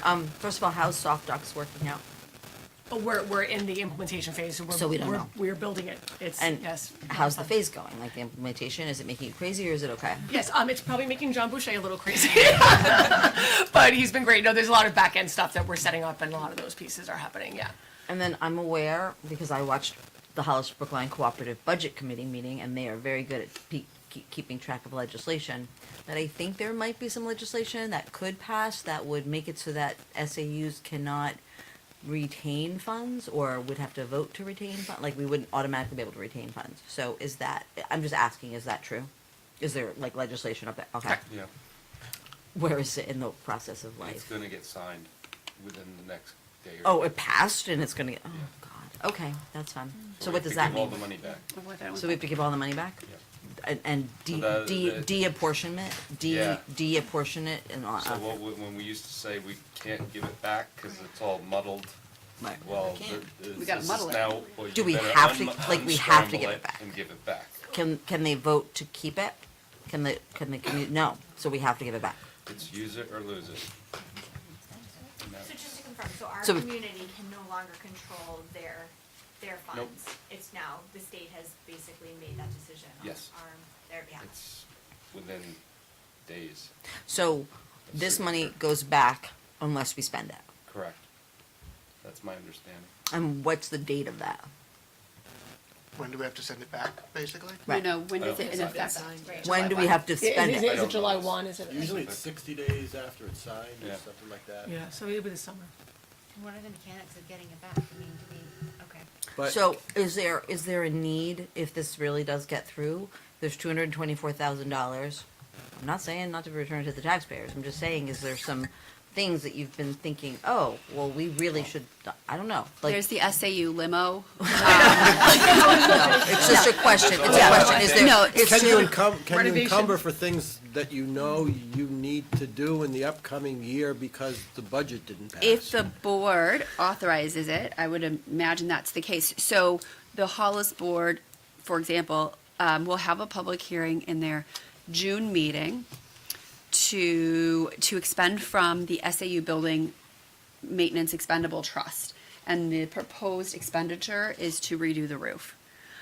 So some things, I know, and it's tricky because we have that fund set up for maintenance and upkeep of the SAU building, but realistically, you know, there could be painting upgrades, siding work, well, certainly the roof. There are other facility components that we could look at.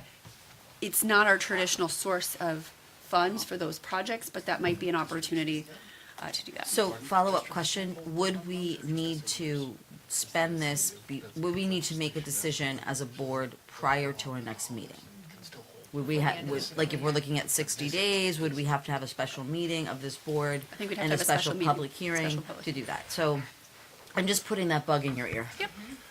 Is there the option in the future, if this is going to be the way it works, to itemize the allocation of SAU resources to individual districts so that as the money goes back, it would rebalance if there was disproportionate use in any given year? I mean, many multi-district SAUs have the SAU budget integrated into the individual district budgets. We're just special in that we pull it out and have a separate vote. No, but I'm not talking about Long time ago, that. we used to make do a, that. We changed the rules. we make a broad brush apportionment among the three districts. Mhm. But that is not necessarily Oh, I see what you're how saying. the money, how the resources of the SAU are utilized in any given year. So, for instance, if there's something going on in one district that requires a disproportionate allocation of resources, and we knew that, and there's money left over, then that district that did not, that used those extra resources might not participate in the return of money. So that reminds me of some of the themes that kind of came up in the Brookline study to join the co-op.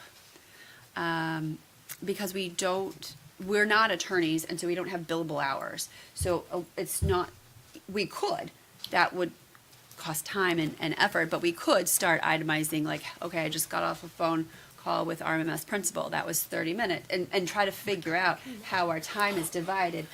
I can't imagine. Awful. But it's something that we could do because if you did that, I think you would need some really quantifiable way to say that rather than, oh, well, this district was a headache this year. I'm not giving them money. You know what I mean?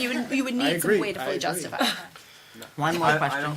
I don't know if this is entirely true, but I think there's restrictions that you can't use that money for salary or merit kickers. Interesting. Yeah, that's what I will confirm that. Okay. One more question. Can the SAU can we put a warrant article? Can we create a contingency fund? Can we do any kind of that, anything like that, if they change this law? Because, running to a zero balance every year and not having any extra money or any money in any fund doesn't feel very, fiscally responsible. Yeah, that's a good word for it. Thank you. Bingo, yeah. Yeah. With 2 words, actually. Doesn't allow for risk management. I mean, obviously the SAU budget is mostly salaries and there's not a lot of emergency needs, but there's still I don't know, health insurance costs could go up. I can't think of an example right now, but is there a Well, way if to someone help? goes from a single person to a family plan Right. in a budget like ours, Right. we're done.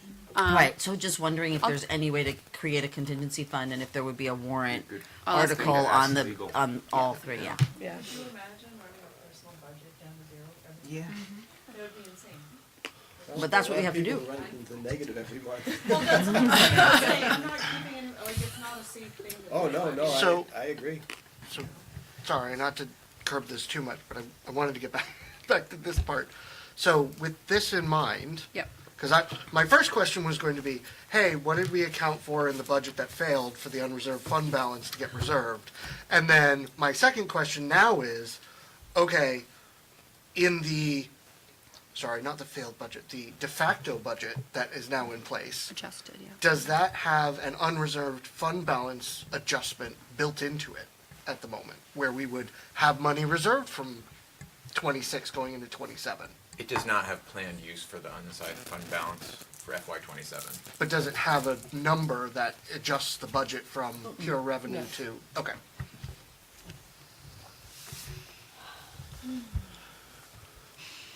Okay. That's Well, it. that was fun. Good question.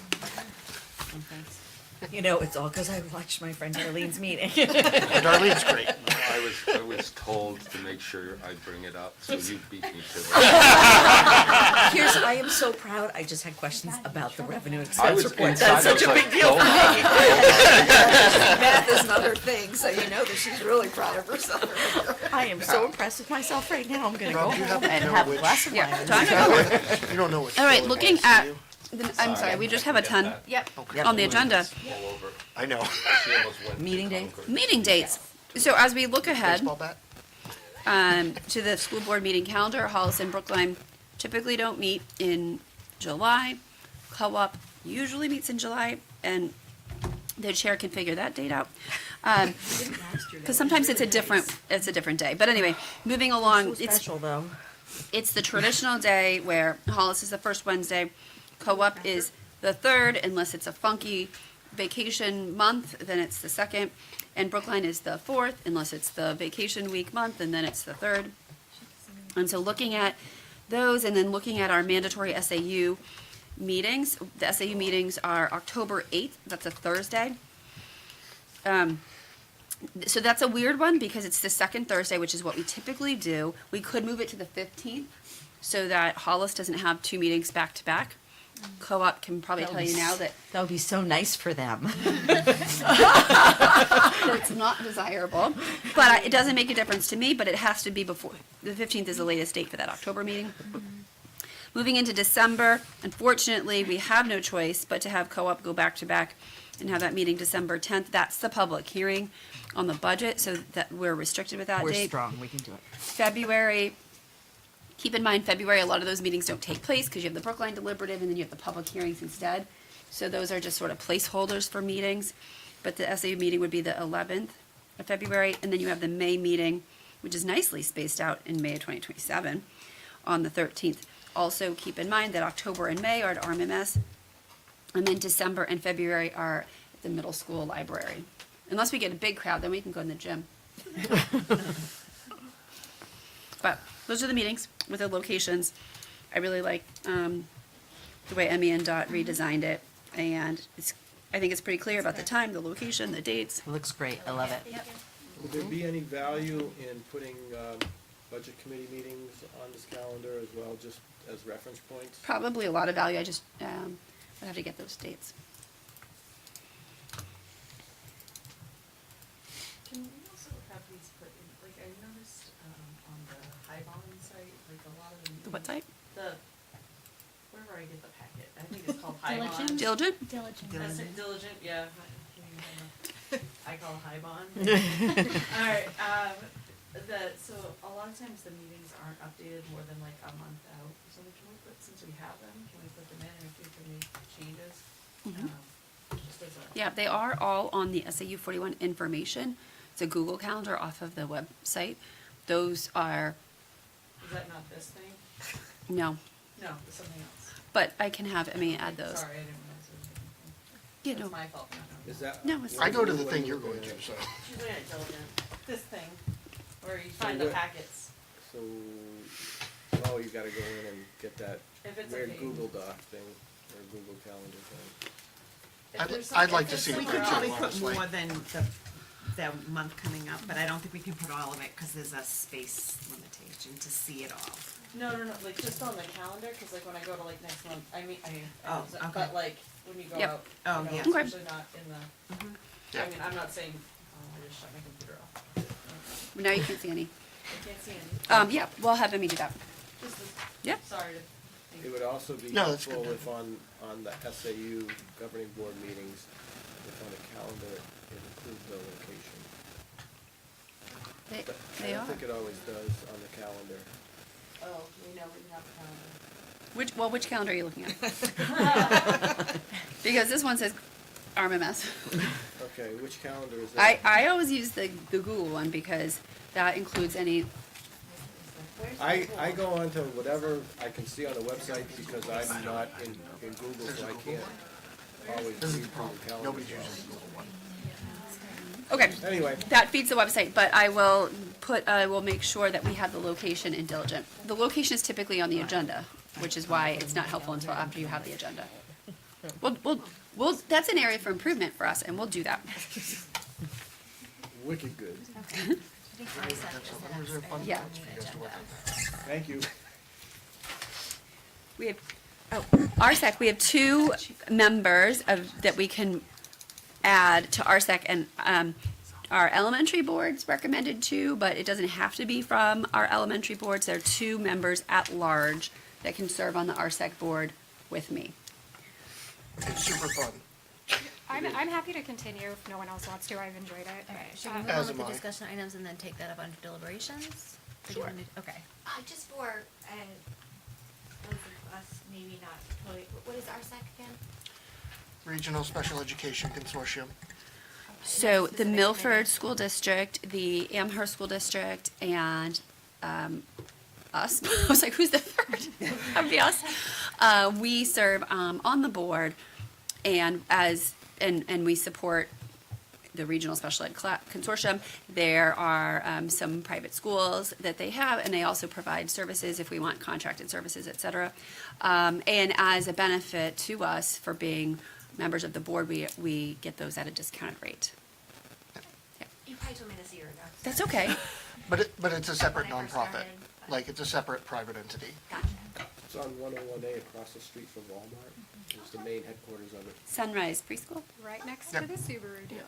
Yes. Because I turned into that parking lot. Do they still have the other buildings, or do they get Yes. excluded out of Yeah. there? No, the programs are still in the other buildings. And they have a brand new program. And they have a brand new one Yep. as well. You heard about the warehouse next to them? Yes, I did. All right. Okay, job descriptions? Sure. So I just really didn't want to discuss them too much. I just wanted you to be able to take a look at the job descriptions that were developed. That was actually another component. I apologize. Job descriptions and submitting those to the consultant for that work that you approved maybe in October.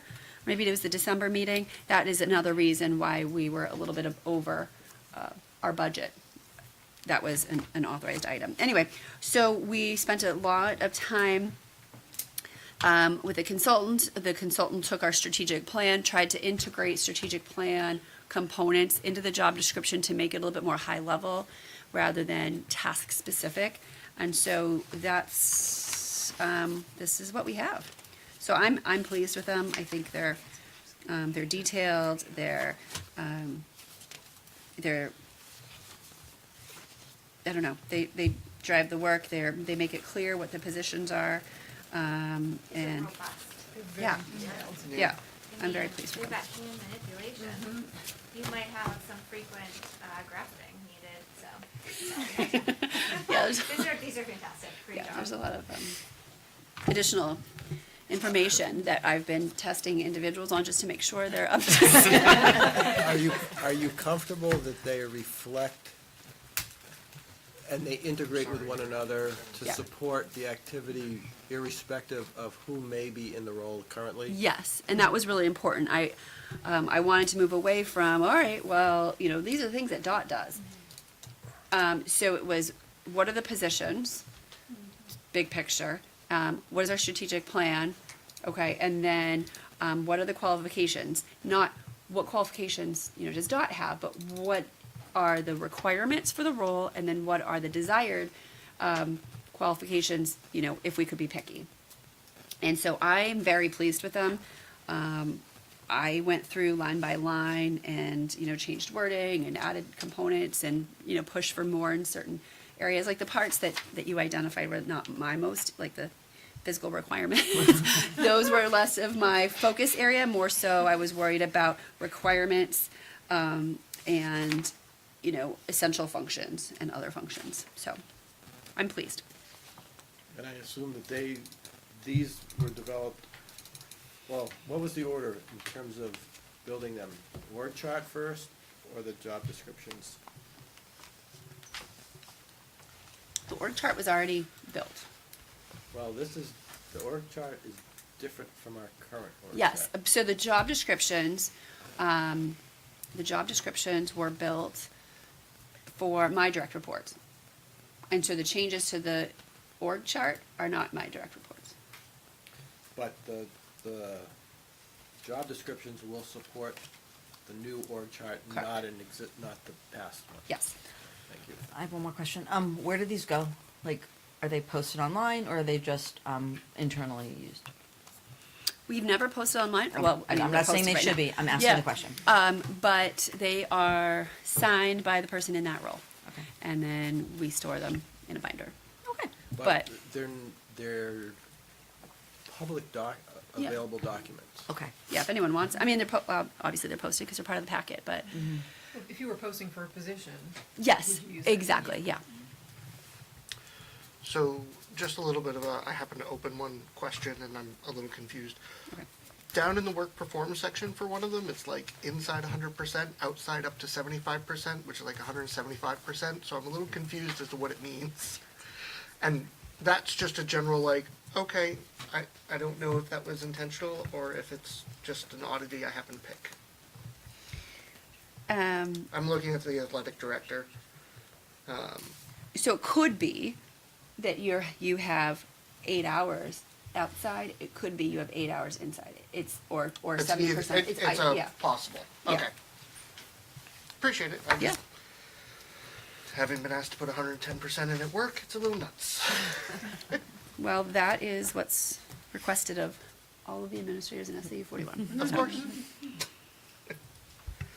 These look really good, Gina. Like, Great. they're really nice, and I think we got quite a good bang for our buck on producing Yeah, these. absolutely.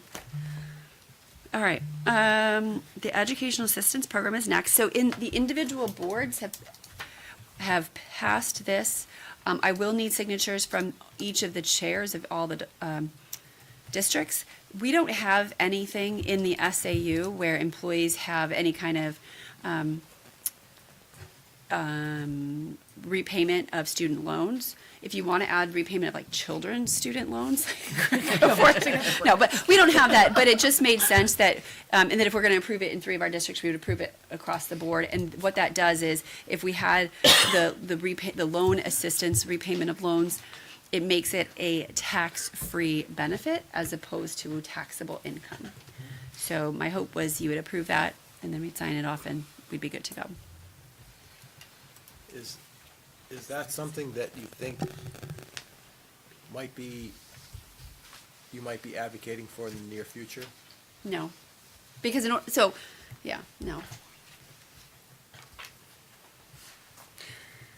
All right, we're hitting that time where we are potentially looking at a transportation contract.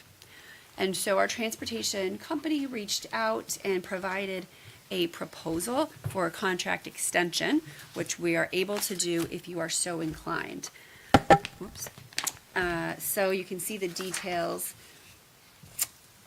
of the proposal. For comparison purposes, I have a lot of documents here. I have our existing rates from our current contract, and from 22-23, it was a 4% increase, and then a 4% again, 4% again, and then 3% and 3%, for a total of 19.3 for 4% over the terms of the contract. This is pretty similar. It's 4%, 3.75 for the next 4 years.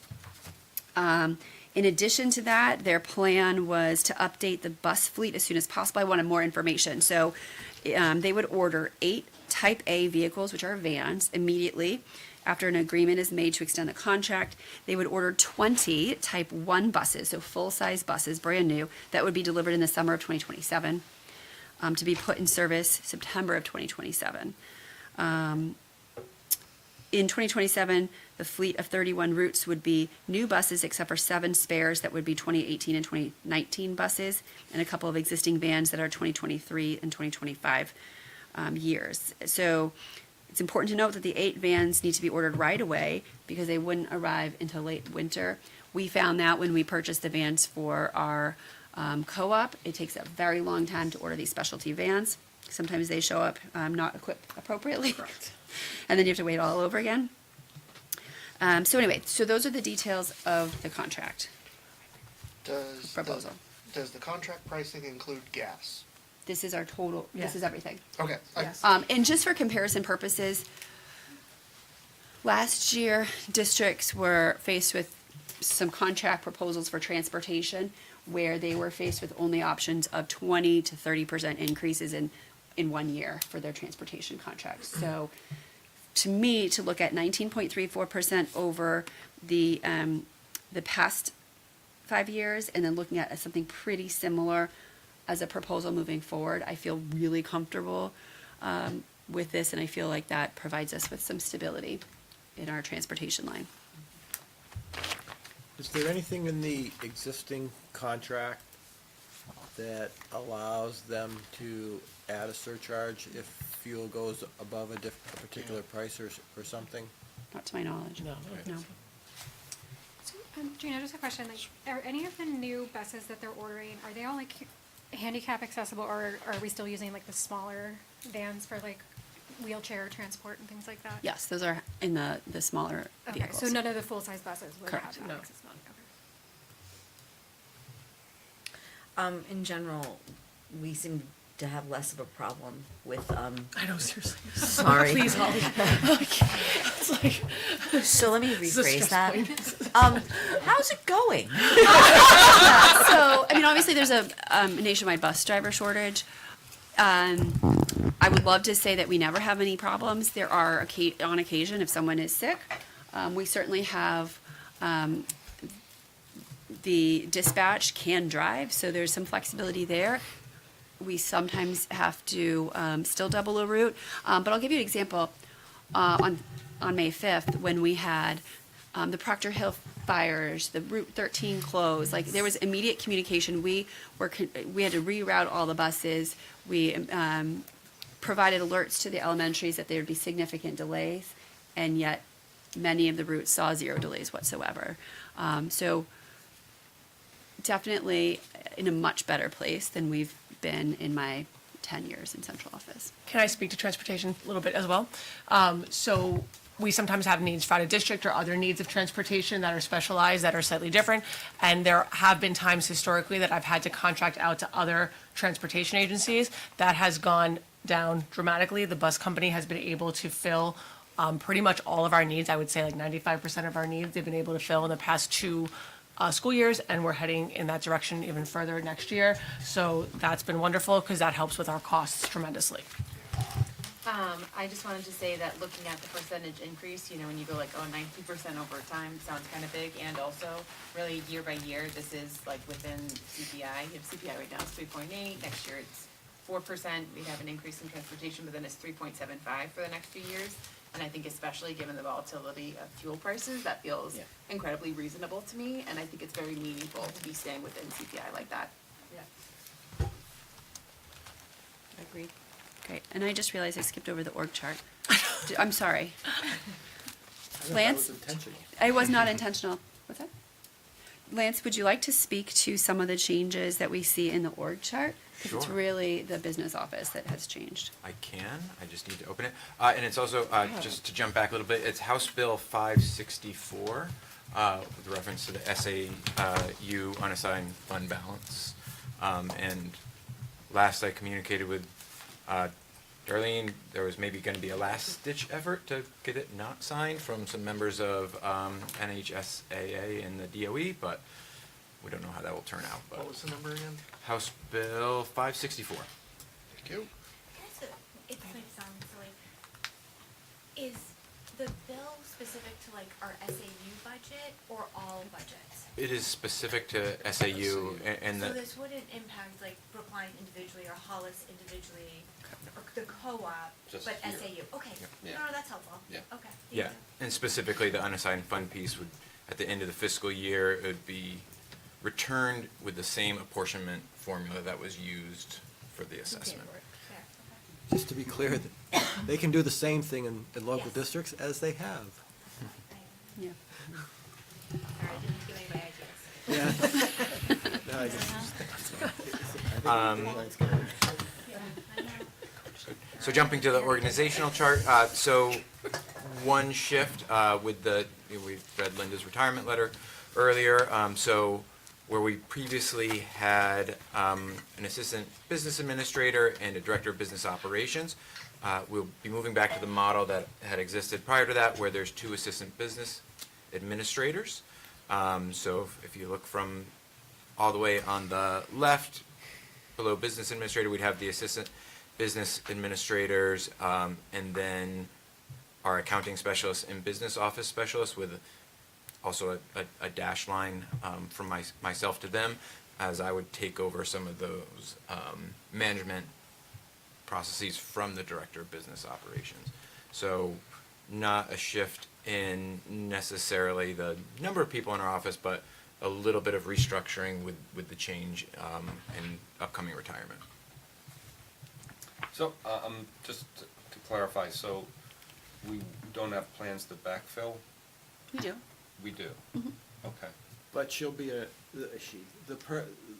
Linda, who is, her title is? Director of Business Operations. And her replacement will be an assistant business administrator. I see, okay. Which is what Linda's original role was as well. Yes, I think if you go back just a couple of years, that this is the way it was structured with two ABAs. I don't know if I missed anything there, Gina. If you I want. think you did a great job. Thank you. That was the big change. Do we currently have a director of school nutrition? We do. Who's A- that? Amy Cassidy. Oh, wait, that is Amy? Yeah. Okay, moving on to the Brookline Co-op study update. Sure. So Brookline participated in a study to see what it would look like to join the co-op. It was a nice committee that worked over months with a consultant to really evaluate if the recommendation would be to move forward with seeing if it made sense fiscally or otherwise to potentially expand the co-op, if would that benefit Brookline. It was determined that there was no scalable benefit for Brookline only to join the co-op. However, the potential of going from 3 districts to 1, we would be able to likely see much more benefit. And so the recommendation of the committee was to see if the Hollis School Board and the co-op board would have any level of interest in engaging in that study, because it was beyond the scope of the committee to look at specifically going to 1 district. The committee was really just charged with looking at Brookline to join the co-op. So that is the recommendation. Thought it made sense to bring it here, even though it's individual board level discussions. It sort of would turn into all of you. If I could speak to it just shortly, because Yeah. I was on the committee and has those receipts. So just with Brookline School Board, or Brookline Schools joining the co-op, obviously didn't create a lot of benefit at the staffing levels or for the students or for the administration. But creating 1 school board really, one district,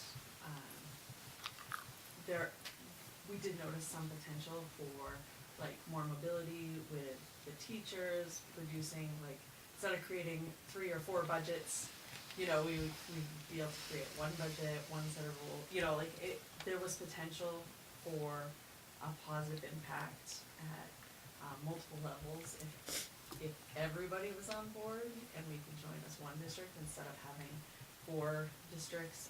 Obviously for Gina and Dot and Lauren, there's a lot of benefit in fewer workloads, so they could focus their time on, in improving the district itself rather than spending 6 hours a week doing budgets or 1 policy manual. We do like everything in triplicate. We do everything in One school board. One school board, One grant. And it would obviously need to be a bigger school board than 5 schools. There would need to be a benefit for both the towns and they would be, it's much further down the road discussion to bring it to the towns, but at least to explore, what that would mean, and see if there is a further benefit to bringing it to the town, I think is something that we were very interested in talking about further, so. Can I just ask you one quick question? Can you just remind me, 'cause we voted on this as a town to pursue this study. Correct. And then, just tell us a little bit about the committee. So I know you and Tracy were on it, but we had community members also.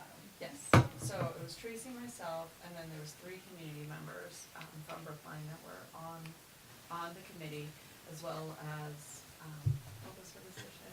A consultant. Consultant. Former superintendent of a multi-district SAU that engaged in a similar process. And so we looked at a number of documents. Gina was wonderful in bringing a lot of supporting documentation and the questions we had as far as budgets and financing and, where does the capital improvements come from and our agreements and, there was just a lot of information. And we did it over several months. And, some of the more obvious things that were very clearly was obviously the time consolidation for sure. Also like the mobility for the teachers and their, the schools could borrow from each other. If one year, we've got a really strong 3rd grade, for example, that a lot of students in the other school, in Hollis does not, we could pull a teacher here or there without affecting their retirement. And, there was a lot of, clear benefits for the teachers, I thought, and myself and staff. So anyway, that was my piece. I don't know if Tracy wants to add anything to it, but. No, I think all of those points are really valid. I think it really just goes to breaking down silos and having us be all on, kind of one team. I think we all I think we would all benefit. It's not just, you know, efficiencies, but it's scale. You can really do a lot when you're bigger, so I would love to have the co-op in Hollis, you know, join us for another study. Cause it will take quite a long time, if we decide to go forward. It's apparently a very drawn out legal process, so. I will say also, I was probably like the lone voice of dissent, which is fine. It was not a unanimous decision for us to continue to pursue, I will say, just because I think those are all very valid points and the committee did really great work.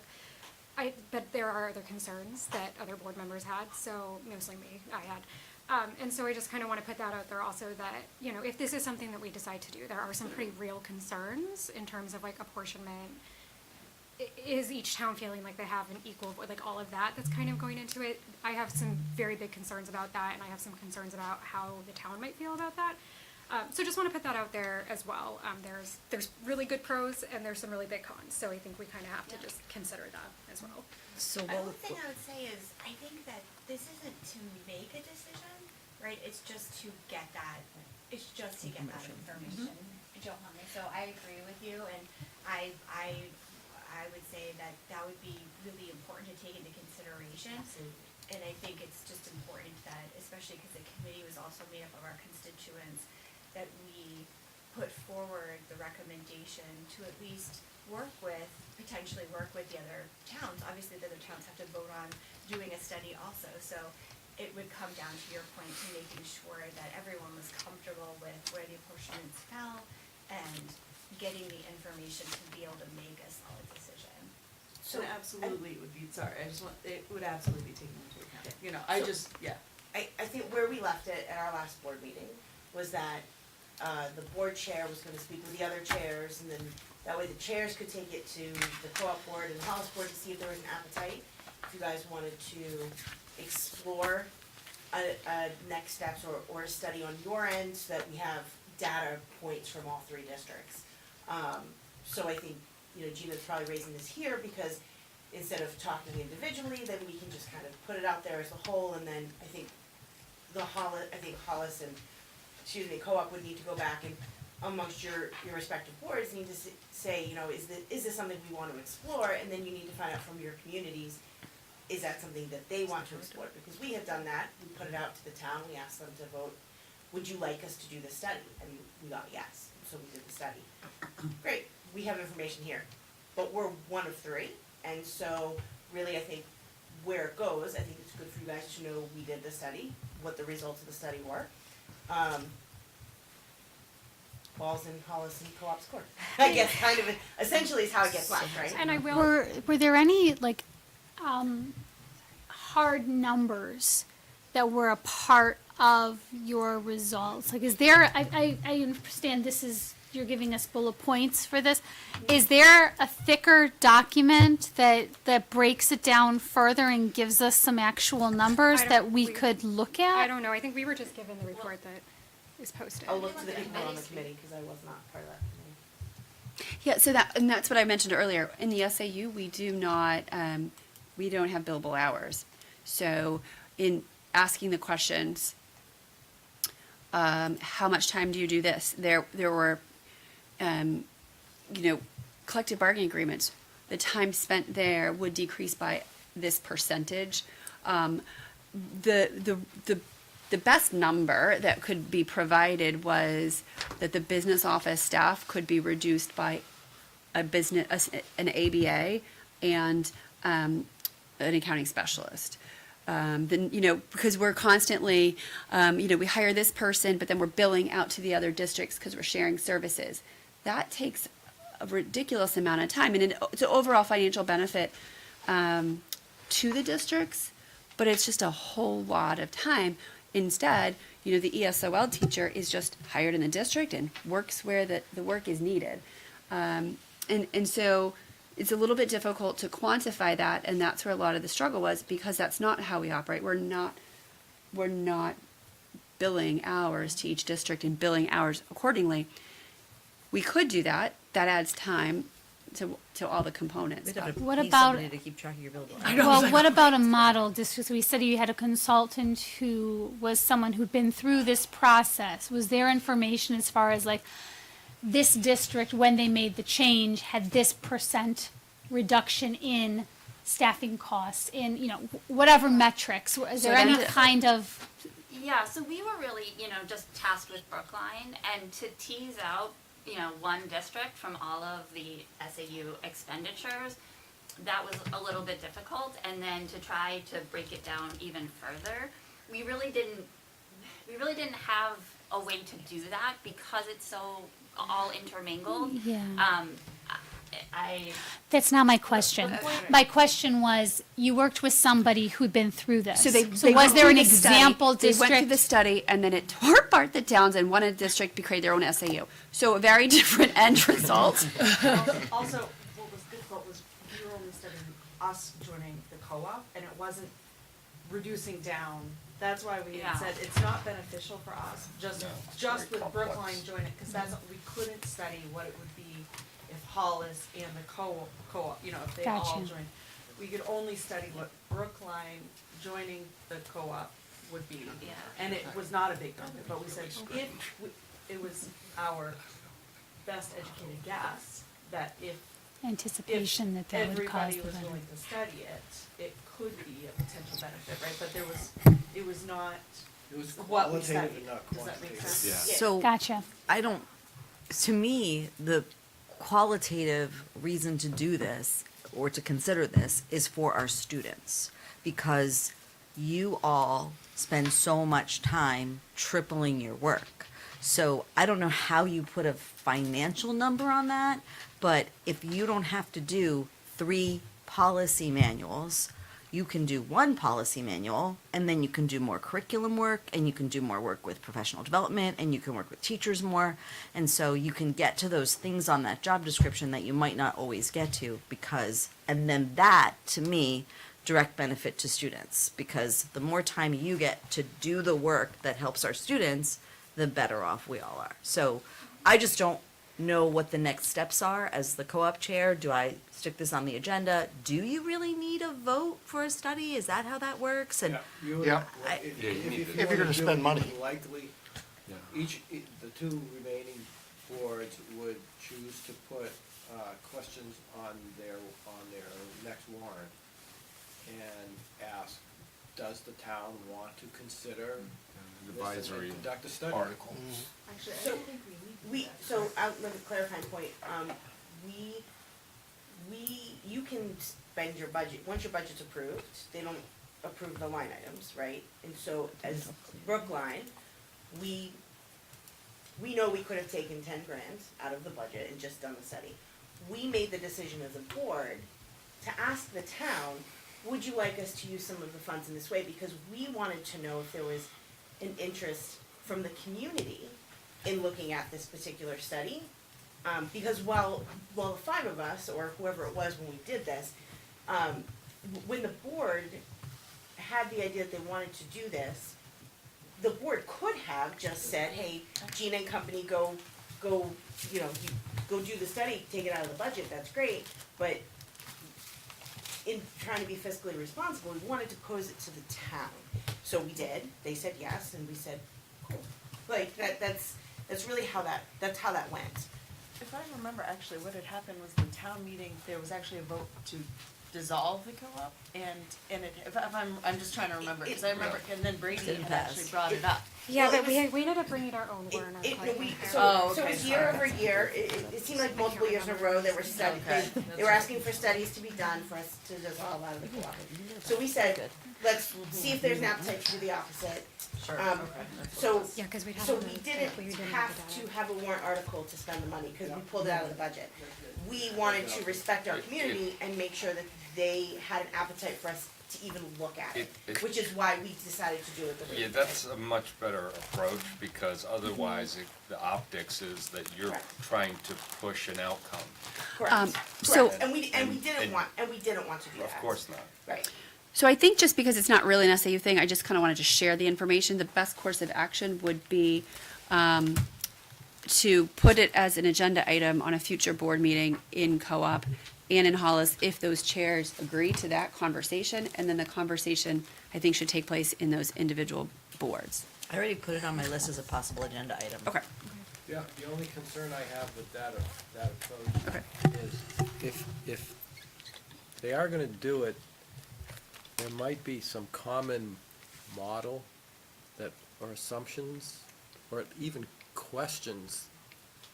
The study should have some, synchronicity is the word. For example, are you going to look at an assumption of mobility of students among schools, yes or no? Are you gonna look at mobility of teachers? Are, some of these things, because they can dramatically impact the potential benefits or risks. No, I completely agree with that, but before we can go into all the things that we should study, we have to figure out if the other two boards have any level of interest in moving Chicken forward. and egg thing, right? Yeah, I think that's in my opinion, that starts with the board, and then we can look at where that takes us.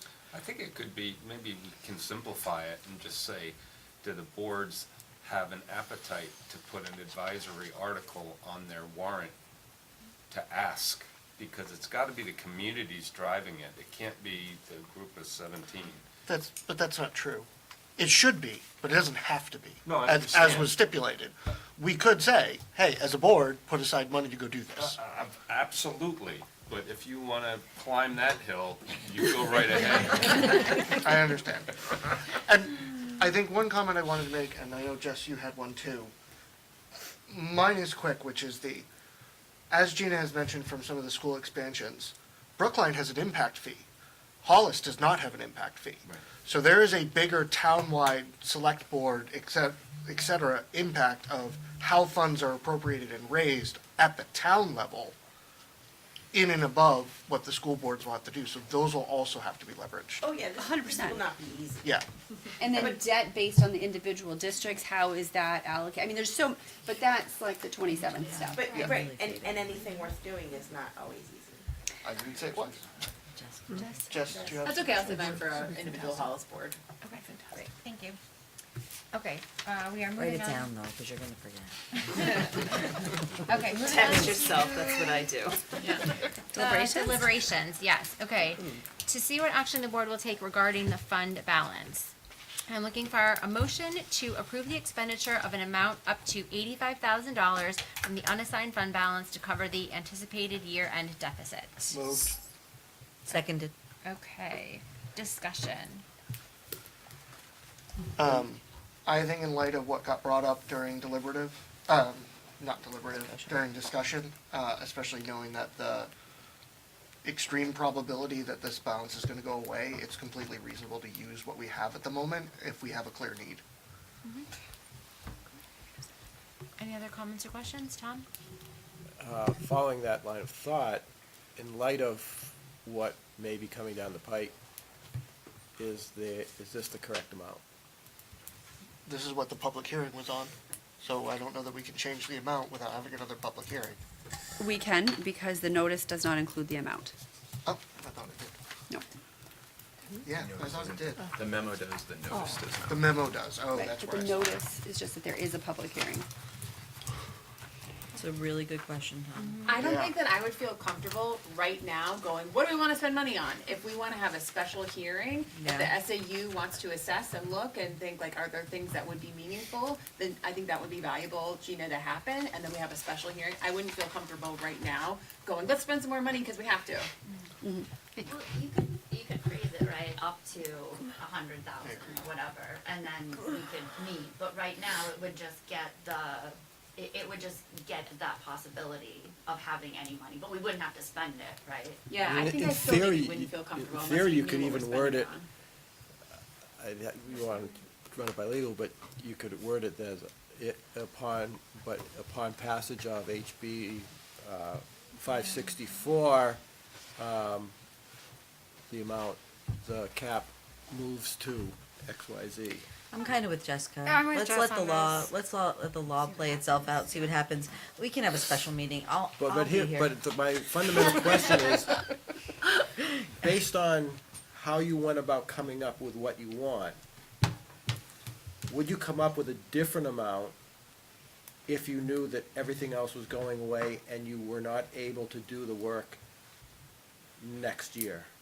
Is there, so, for example, there was the thought that the deficit that is anticipated by moving to the default budget or whatever it's called for the SAU, there was going to be some money used out of the, there was not? I No. thought you were gonna.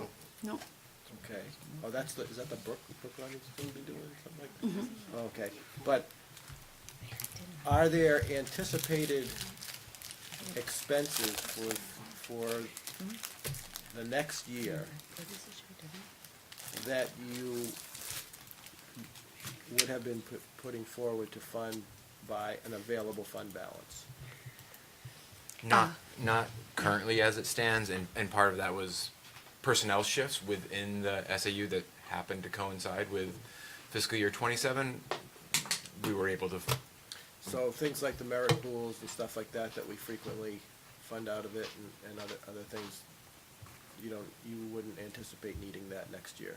It was in the budget, that piece was budgeted. Yeah, I mean, the specifically. only thing I would think about is if you wanted to allow any building updates to occur with these funds, when historically we only use the Hollis SAU Building Maintenance Trust. Well, that would be for the physical That's what I'm saying. structure. There's a whole other aspect of upgrades for the work spaces that wouldn't be part of maintaining the structure, like updating the break room from the 1970s. It's very nice. Those kind of things. I like And the I happen to know mid-century modern. There's a fairly robust appetite in some folks' minds that we look at that and bring that forward. So, I know this kind of got brought up a few meetings ago when we talked about rentals, but this SAU doesn't own the building. Right. So for renovations, repairs, and other items, I know there is a reserved fund balance in the That Hollis maintenance. owns, yep. But the Hollis School District assigns and outputs that fund balance. Yeah. So unless the SAU is potentially offering the money to the district. Well, that's what I just asked. Okay, Yeah. that was what I missed Yeah. then. Yep, and then Rob just chimed in with not the building, but Outside of maintenance. Yeah. like the table in the kitchen, You don't want to fix the the barn? cabinets, Like the furnished fixtures. the or furniture, something. fixture, FF&E. Yeah, I went down that road too. and There's a window crashed broken, and we can burned. definitely fix the window. 225, yeah. But, those type of things to upgrade the aesthetics. I feel like we'll need a separate meeting for Yeah. that. I think it's probably wise to just stick with what we Yeah, have we're not gonna now. figure that out Agreed. tonight. I mean, I think the economy and budget is very stressful for everyone right now, so I think the more intentional and clear and upfront we can be with the public about it, I feel like No that's question. gonna be, like, we're gonna get more validity from that if we're like, this is what we know what we're spending it on, this is what it's gonna do, this is, because, like, it's just really hard for everyone right now when it comes to, taxes and all of that, so I think I'd rather be, like, intentional about it. Okay, I'm gonna call for the vote. So the motion on the table is to approve the expenditure of the amount up to $85,000. I'm gonna try to just see what happens if we just call for the vote, not by board. So, all in favor? Okay, opposed? Okay, great. Is that 15? Abstentions, 15-0-0, motion passes. Okay, to see what action the board will take regarding the approval of the SAU budget by the voters at the 3 annual meetings. As a reminder, the SAU budget warrant article failed with a collective vote of the 3 districts, 895 votes in favor and 1,026 opposed. So I'm looking for a motion to accept the result of the votes cast on the SAU41 FY27 budget warrant article as stated. And a second. Discussion. What are the implications of a no vote? Yeah, that's my exact question. I think we're required to accept them because they came from 3 different sources. What are the implications of a no vote? Why do we have to vote on it then if we're required? If we're not allowed to vote no, then what's a vote? Well, you have to submit it to the DRA, I don't know. Like if we vote, like, I don't know, but. I'm getting ready with the calculator. Just in case. Just in case. I don't understand that. Like, I don't love that position to be in, like, you have to vote on this and you can only vote yes.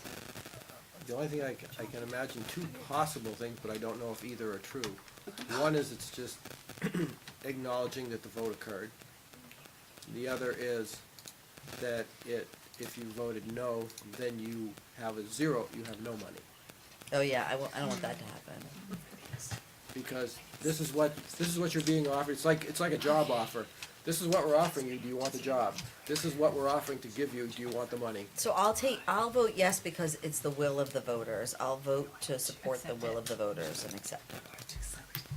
I think it's the won't of the voters. I think it's acknowledgement. Yeah. Okay, fine. So what's the motion wording? Sorry, because it really matters in Yep. this case. So we're accepting the results of the votes cast on the SAU41 FY27 budget warrant article. Well, I accept the We're votes. accepting the results. I accept results of elections, so I will vote yes. And I second it. Okay, yes, all right, so I'll call for the vote at this point. All in favor? Okay, opposed? Okay. 15-0-0, motion passes. So at this point, I'm looking for, someone who is interested in serving on the, RSEC board.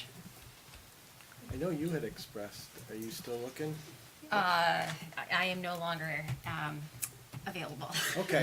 So did you say in the beginning that you wanted two elementary school? No, I said in the elementary districts, they each appointed somebody in their committee appointments, so Johanna and Jonathan, but it doesn't have to be that it's up to the SAU board to actually, Technically, there's a rotation, but we haven't necessarily followed it. we have not followed it. Well, I thought we got rid of the rotation when we We did. decided that we would have it assigned from the SAU governing board. Correct. So this is an SAU governing board position versus the 2 elementary school positions. Correct, so I'm saying there are two people that have identified they want to do it. Okay. The question is, does the governing board want to, appoint Jonathan and Johanna? Oh, I see. Yes, make a motion, someone. I would love to make a motion. Yes. That Jonathan and Johanna represent us. The Jays? Yes, to serve on the RSEC board, We yes, got the L's okay. and the J's confused. Second. I thought we Me needed too. more people. I was Sorry. confused. Rob seconds. Rob seconds, okay. Great, sorry, guys. I'm really tired. It was a late night last night. Okay, all in favor? Okay, opposed? Done. Okay, 15-0-0, that motion passes. I'm just curious. Feels like I'm is- going to a meeting is next week, Krista still so, doing it? Krista's the community member, I'm the chair, it's a good time. Does she bring candy? No. Or coffee? I know. We have another hour. Who's It's that? over by Georgia. Who's the Amherst, or the, Mike Berry? superintendent now? Mike Berry. All right, now we are going to see what action the board will take regarding the Student Transportation of America contract extension. Moved. Oh, we need a motion. We gotta, yeah. Shall I read the motion? Yes. Looking for a motion to approve 8:20, let's go. an extension to the existing contract with Student Transportation of America for a term of 3 years, beginning in the 27-20 years. It's 5 years. Five. 5 years, beginning in the 2027-2028 school year with additional, 2 option years available at mutual agreement and subject. Perfect. So it's Sorry. so what is it? It's 3 plus years. 2. 3 plus 2. Okay. Sorry, so 3 years with additional 2 option years available at mutual agreement and subject to the conditions outlined in the extension proposal and rate structure, Appendix A, dated May 11th, 2026. Funding source is the original operating budget of each of the districts. So moved. So tired. Okay, and a second? Second. Jonathan. Is there any further discussion on the contract? Okay, go ahead. Rafi? Go ahead. Just, so the second page had all the total costs, there was a line on the first page saying the district would continue to supply the fuel utilized. Is that referring, I was just a little confused about that Yeah. part in terms of how it. Hold on, I was just gonna look at it. Good catch. The district, Oh, that's why it's not in there. We give them, they have gas cards that we pay for. I thought I'd seen it in the line items that we. Is that a material change from the previous contract? No, it's No. not, but that's why they don't have to put an escalation clause in it. Yeah, Because the risk is ours. yeah, I thought But I'd seen that. the good part is we pay at cost.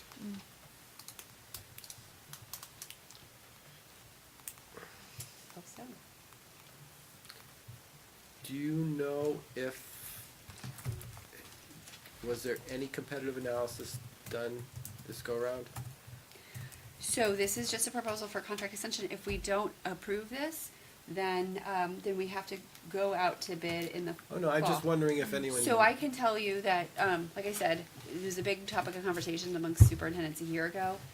And of similar districts with similar bus fleets, we are far lower than any other district.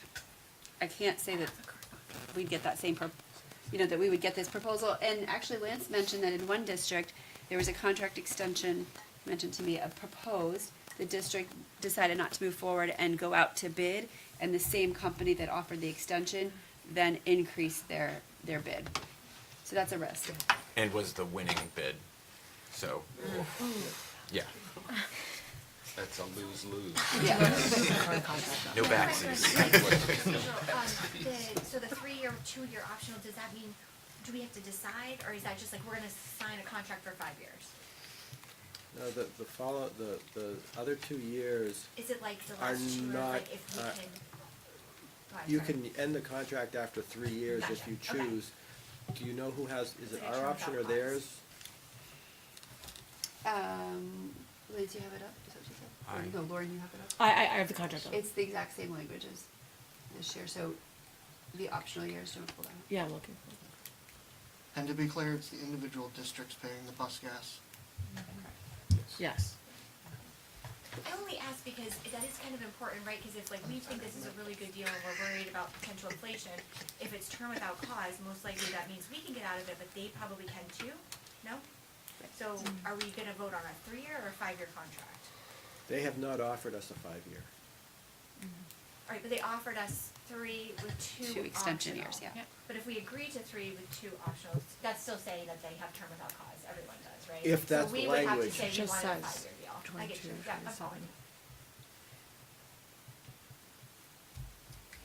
Sorry, it's a long contract. I mean, we could potentially make a counter proposal. Yes, we can make a Okay, so counter they're gonna be proposal to bigger say, than we'll mine, so- do it at 5 years at what you proposed. Yeah. My guess is reaching out that far, they might balk at it. Well, last time it was a 5-year, it wasn't a 3 with 2 year. I know, but I Yeah. suspect that may be why they're structuring it this way. That might be, yeah.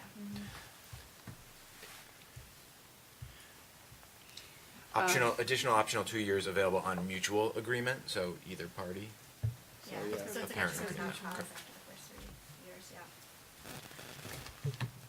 Well, to be fair, if inflation goes up significantly in the next 3 years, I would want the ability to renegotiate if I was in their position with the 2-year option.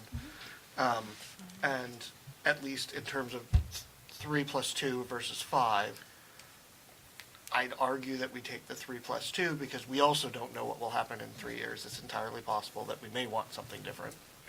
This contract is written from 22 to 27, and under the termination and those clauses, there's nothing that talks about a 3-2 right here. I mean, I'm still reading through the whole contract, but I want everyone to have to wait.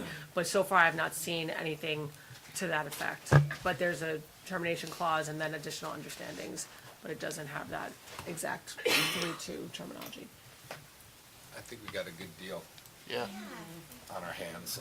Well, and they've been performing well. And knowing the rigors and the time and effort it takes to renegotiate and rebid and then go through the language of a rather meaty contract, I can see why they would prefer to give us a good deal, because they don't want to go through that rigor either. It's cost effort to them.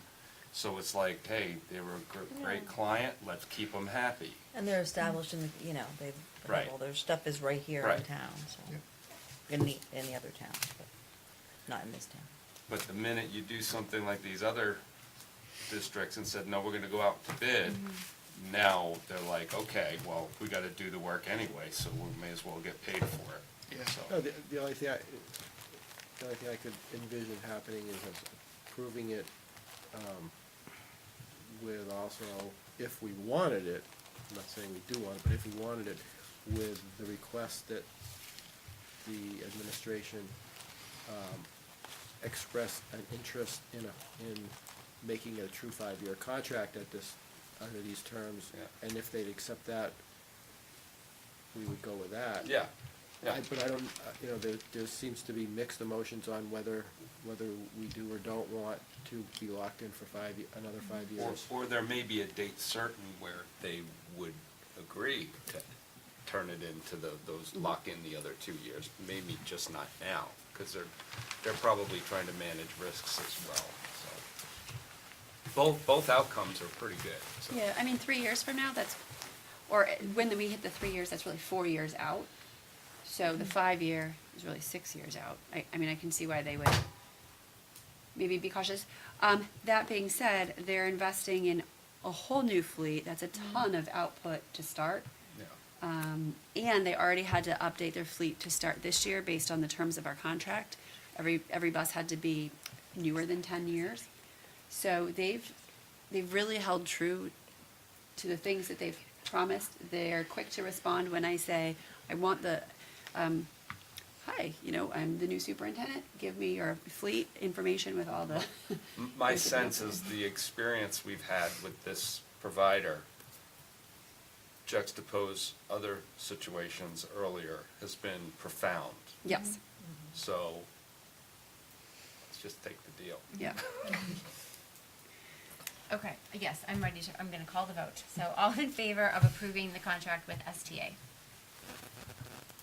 Opposed? Thank you. Just 15-01, it's that contract passes. extension, though. The wording is. Contract extension. Contract extension. Okay, sorry.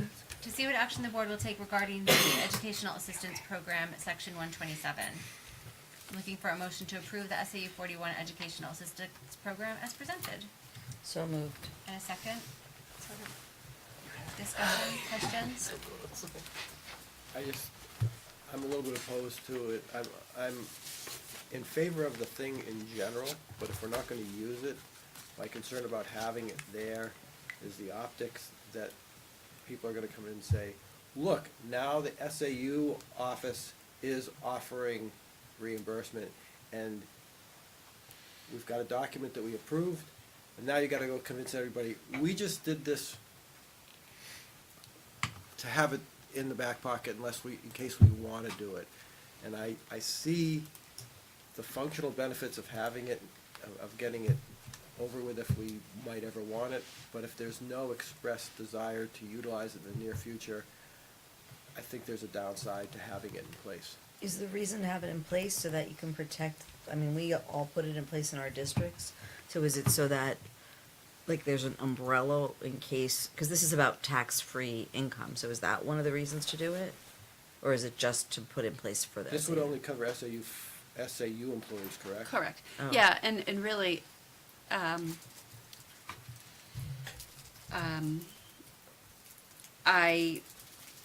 don't think we need it for SAU41 because it wouldn't really apply to anybody.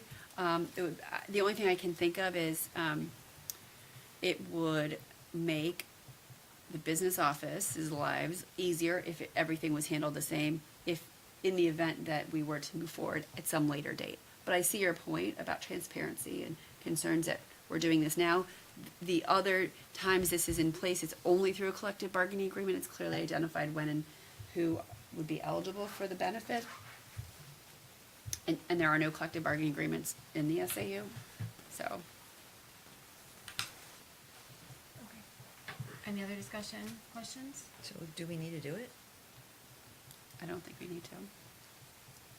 I mean, it makes it easier if we're all just the same. Is there any reason why we wouldn't bring it back if we had a situation where it would be a solution to a problem. I mean, like, would you ever use it to recruit? Like, I know you've got some really young people who've just come out of college. Like, would you ever want to use it? Like, would you ever consider that as a carrot or something? Potentially. Yeah. The great So, employee but part. I be mean, ready to defend it if we. vote Right, for I it. get it. Like, is this, so are we putting it in place by voting for this as a potential? But we have no, like, we don't know, like, how much. There's no proposal to use it, there are no parameters, I have no authority to offer it. Okay. So it would have to be, everyone can get it. It can't be your discretion to make it maybe a negotiating piece. I think what would have to happen is That's a strategic. when we talk about compensation, of SAU employees, I would come forward with various proposals. This might be one of them for a particular classification of employee. Then you would either support it or not, and then, So and this, if this is agreed on, then it's already in place, as Yeah. opposed to Are having there to bring it back. So- bureaucratic reporting obligations if you have it in place? No. Okay. so this would, is it correct to kind of look at this as a tool in your toolbox to use, but you don't have to use it? No, this is more of a contingency. It's a, if in sometime in the future they wanna do it, then it's already in place. Right. But by itself, it has no function. It only comes into play if the other pieces of the puzzle are brought forth and approved. And my thought is, we do it all at once, as we did in the individual school districts. We decided we wanted to do it, we did it, and then after the fact, we learned that there's a better way of doing it. So if we were to do it again in the future, we would do them both at the same time, is my thought process.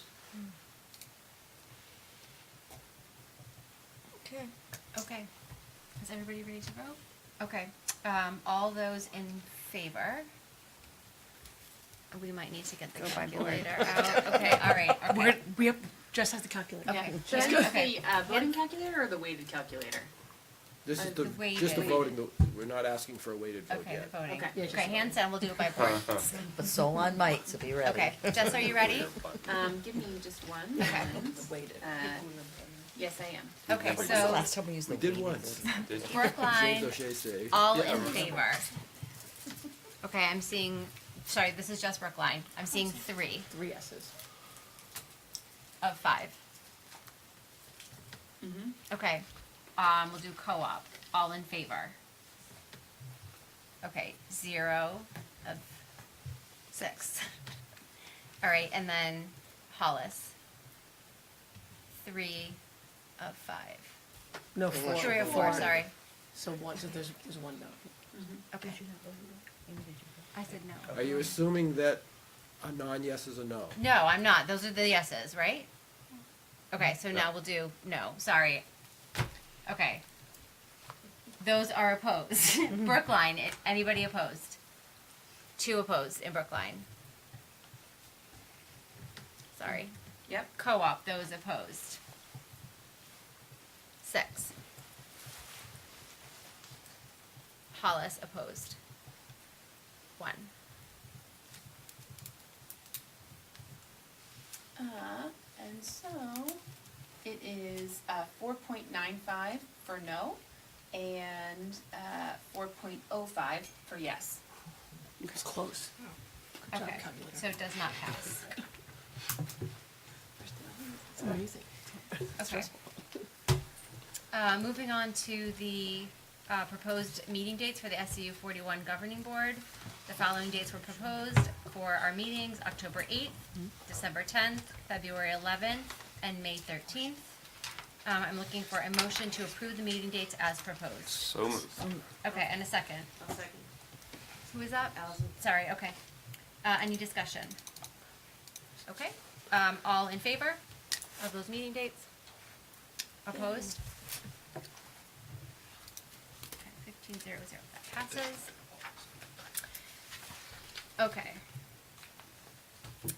Now we're gonna, look at the, CBI F1, the superintendent evaluation. I'll put a motion on the table and then we can discuss it if that works. So I'm looking for a motion to accept the first reading of CBI F1 Superintendent Evaluation as presented. So moved. And a second? Second? Okay. Okay. This is so much fun. Amy, you're on the policy committee, so do you want to present this? No. I will chime in, but I don't really want to present Do you it. want to take the lead and Sure, then go you ahead, guys yeah. can Yes, jump in? yes. Okay. So we did meet with the policy committee, Amy, Johanna, and Jess. And we're gonna take the approach, they don't know I'm using this, but we're gonna take the approach of the Goldilocks effect. Because I watched the meeting from last year that went on for several hours. Yes. And a final decision didn't come forth. And so what we did was, we had one that some people thought was too short and didn't have enough information. We had some people thought it was too long, and writing comments for every section was very cumbersome. And so we approached our work from trying to get one that was just right in the middle. And so we're coming forward with the proposal of one form, which has a benefit on multiple factors. You went back and forth a lot between the short and the long, which wasn't really all that different. It was the same questions, just fewer of them, and there was comments that that some people didn't feel that the short form covered the broad aspect of all of the functions of the superintendent. And so the committee actually used the long form and went through every question and every section and updated some of the language, changed some of the language, and reduced some of the language that we thought was not appropriate. And on the first page, you'll see that there is one change under online implementation. The cross out that you had previously was all prose. It was all written comments and grading, which was very lengthy and could be very cumbersome to anybody that was filling it out. And then it becomes much more difficult for the committee that has to collate all this information and come up with one summary statement. So the new form is in a checkbox format. There was comments made that you wanted to be able to see the goals from the previous year when you were, one, reviewing each of the sections, but then also being able to rate the superintendent on those goals. So the beginning has a placeholder for the previous goals, and when they're typed in, they'll also have the same grading, 5 through 1, and then NA meaning not applicable, which really wouldn't be appropriate for the goal area. It would just be a 5 through 1 ranking. And the first page gives you the 5 rankings, 5 being consistently exceeded the minimum requirements with some bullets, 4 exceeded some minimum requirements. This was, you had already kind of looked at last year. We didn't make any changes to that scoring agreement. The one piece that we did add in, that if you rated a 1 or a 2 on any subsection, you must put in a comment. Other than that, comments were optional. But if you were rating a 1 or a 2, you had to include a comment at the bottom of each of the sections. One of the things that we had talked about, and Amy, maybe you might pipe in here because you have more time than I do on the board, but there was a lot of discussion last year about the long form being so astoundingly long as to be like almost unusable. And then this year when we did the long form, people had a sense of like there actually had been an update to the long form since the last time it had been used. It's been used so long ago, right? But there actually was a change several years ago, predating me, that made this updated long form already much more usable than the last time the long form was used. And then we were making additional changes to that to continue to make it more usable. Exactly, and we removed a couple of, from the various categories, we removed some of the areas where, we had talked before, we didn't feel like we had visibility. And so we moved some of these questions to sort of the recommended conversations to have with the administrators and the direct reports. we can capture it elsewhere. I mean, our goal was really to focus on, like, if we're assessing the superintendent, it needed to be in the superintendent's scope. And Dot brought up a really good point that by coalescing everything this way, I mean, Gina's not gonna be our superintendent forever because nobody lives forever, right? So, unless you really wanna give it a go, but. A minute to win it. Yeah, a minute to win it, but this will give continuity too if there's board changeover, when there's job changeover, it kind of really provides like a stability, so we thought that was helpful. Right, that it's the same, because it's the same evaluation form every year, you know, versus like, how do you compare the long form to the short form? You know, if it's the same form every year, it's a lot easier to be able to track how is this going from year to year. That was one of the main components of trying to come up with just one. It takes the stress away from you as well, each year deciding which form you're going to use. But also the back and forth doesn't allow you to actually compare the data. It's not comparable. So by deciding to use the same form always, it gives you that ability to compare ratings from one year to the next. And using the checkbox format will allow for consistency in how you rate each of the categories, because it'll be a numerical number. But it also doesn't take away the fact that people can still add comments, and you can have a qualitative section to your report. Holly? Couple things. First, I'm really happy that you took off the goals for each section. I thought that was cumbersome of the other form. I don't know if that was on this form or that form, but last time when we did the evaluation, I thought that was too many goals. I think that's a lot. Also, did anyone, so you guys aren't necessarily on spec, and so I don't think all of you have access to the superintendent's evaluation, but were you able to access that, what we did last year, to find things that weren't visible? Because we had certain questions that a lot of people didn't answer. So I had access to those because I did spec last year for Brookline, so I can go back and look. We didn't look at that in the meeting, but I do think that when we went through and we I think we actually covered a lot of them, because I did bring up that a lot of people had like not answered, and so I think when Dot was going through and we kind of really leaned on her experience and having worked in other districts and kind of what other districts set up, I think we actually ended up moving a lot of those questions. Right, anyway. I'm sure you We did. could look I at just that for think it next would be a reading. good Yeah. thing to look at for Yep. people on the spec to go back in the last years. And the only thing I will say, the caveat on that is that for some people, this was like their first time going through it, many people, and it was the superintendent's first year being evaluated, and this was a new form, so there could be some that you might have visibility in, but I think that might be a good data point or whatever to look at. So those are my two things, and then my third thing, I'm allowed to have three things. I am so happy that we're considering one form. I've been advocating for this for a while. I do not like having to decide between the two. It makes no sense to me. Same form, consistency, and also knowing our superintendent, I think it's just like, this is like a good way for Gina to be able to be like, okay, this is how this year went, and then, fourth thing, we need to compare year to year. Like, this is what makes me crazy about this evaluation. We do it in a vacuum, and then we're all like, well, wait, there was a 3.2, and it's like, well, last year was a 2.7. No, I'm just kidding, but like, like, we need to compare, because it's not, it's like growth and whatever. So that's my point. So we did discuss that. Yep. There, I'm all done now. Tom? Gonna go back under my raincoat. Two items to Holly's floor. Oh, trust me, you win that competition, my friend. Is this intended to be something that auto-calculates when it's implemented, where the scores people will fill this in online and then it'll self-calculate?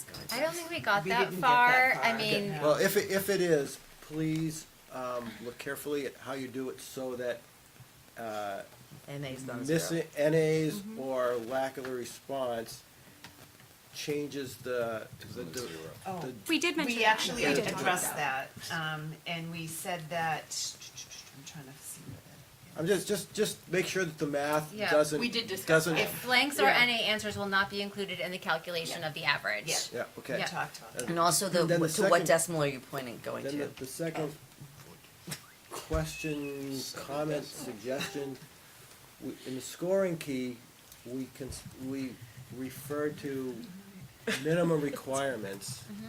Are those, do we already have something defined as the minimum requirements? And if we don't, should we default to something like, it's a state document of what a superintendent's responsibilities are. It's a policy. Yeah, and, well, whatever we're gonna use, somehow either reference or append it so that it's easy for us to have consistent benchmarking. Yeah, because we struggle in the co-op a little bit. We have, there's definitely a struggle, and we notice that our scores are usually lower than the other districts, and that's been consistent since I've been on this board for 10 years. It's been consistently like that. And so I think some of it has to do with interpretation of the 1 through 5. Is that an accurate statement from my friends on the co-op board? So, I'm probably more guilty than most. really? Yeah. But I wasn't gonna identify with the you. numbers, but that's where I try to rely on the comments. Right, But, right. but to try and get past that, Yeah. it would be helpful to me, and I hope to others, if we all had a common statement of, these are the minimum requirements. They gotta show up to work. Oh, yeah, they did that. Give me a 5. But they don't have to smile, so you get extra credit for smiling. Okay. Thank you, Tom. Yep, thank you. Jonathan, sorry, then you. Nope, that's okay. So, Jess will already know that I'm bad about this. Under the administration section, you're gonna wanna look at item 1, specifically, well, actually, item 1 is my personal opinion. I'm a little thrown off by the exerts strong educational leadership. I don't like the word exerts. If there's another one, that would be a little nicer for me. Under item 2, there's misassignment, the assignment is misspelled. Under item 7, How do you like exhibits, Jonathan? yeah, I know. Demonstrate. We'll take that to policy. Yeah. Yep, go ahead. Under item 7, you've got 2 misspellings where I don't think you meant fort or woe. Where are you? Under administration. Under administration. So I will Yeah, note but that this was a which back-to-back number? meeting following a co-op This policy is- meeting, so poor Dawn and Emmy had This not is had a break. this is non-judgmental, this is to help you guys, so you don't have to prove it Another yourself. administration. Yeah, item. where's where are all So these? Page 14, I think spelling, at this point, we can like let you, it's a first read, right? So, I mean, we can probably just like, Send Yeah, it to If you policy. want to send an email to us with any of these like grammatical things, and we'll try to keep your comments here kind of substantive. okay, so then moving to the substantive. Okay. All right, there are still a number of items on here that came up when the spec was meeting that fundamentally received feedback of, I have no idea how I would evaluate that. I have no insight into that. Those are part of the day-to-day activities that I don't see from the superintendent. And what that resulted in is a lot of people leaving them blank. And sometimes, as we saw with the Hollis one, some of them were everyone left it blank, in which case there was no evaluation. So I think it's important that, and I do have a list of items, I can send them over. Perfect. But I think there are still a number of items in here where it's like, I'll give it just a quick example, like facilitates two-way communication and interaction with staff. It's like, okay, well, yeah, as being on the spec, when I go to do some of the interactive stuff, I may pick that up. But for the broader board, when they go to fill out their assessments, that'll be tricky, right? Well, I think it depends. I think some members have more visibility into some of these things than others, and that's to be expected, especially if you're a new board member versus a veteran board member. So I think we would be curious for feedback where we just feel like it's beyond the board's purview to have visibility in certain areas. And so if you have specific things, like for your board last year, where no one graded certain characteristics, if you could send that to us, then we will look at that in conjunction with the evaluation, take that into consideration. Yeah. We did try to look at what you may not know, but then Right. there are other items that you may not know from your work on the board, such as two-way communication. But from a board perspective, that's an important criteria for you to evaluate how your superintendent is communicating with the staff. community or with staff or with parents. I- And so you might want the superintendent to provide you that evidence. So to Jonathan, show we you also that. noted that that's more gonna come through direct reports, and so it may not be something that each board, but like, I mean, most of us are parents, most of us are in and out of the schools, if you're in and out of policy meetings or whatever, you get a sense of whether or not there's an open. Yes, but fundamentally, this is evaluating the superintendent. But whether that's because the superintendent is doing something, the assistant superintendent is doing something, the principal is doing something, the teachers naturally are doing something, like, when we're looking at these things, it's very difficult to kind of like pull out a thread on quite a few of these of, yes, the superintendent in particular is enabling or facilitating or doing these things. Because, and I know this is how it's supposed to work, you operate a district, like an SAU, and you hire good people, and you have good people, and so that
there may be significant groups of people that don't have access to that information or just aren't comfortable answering it.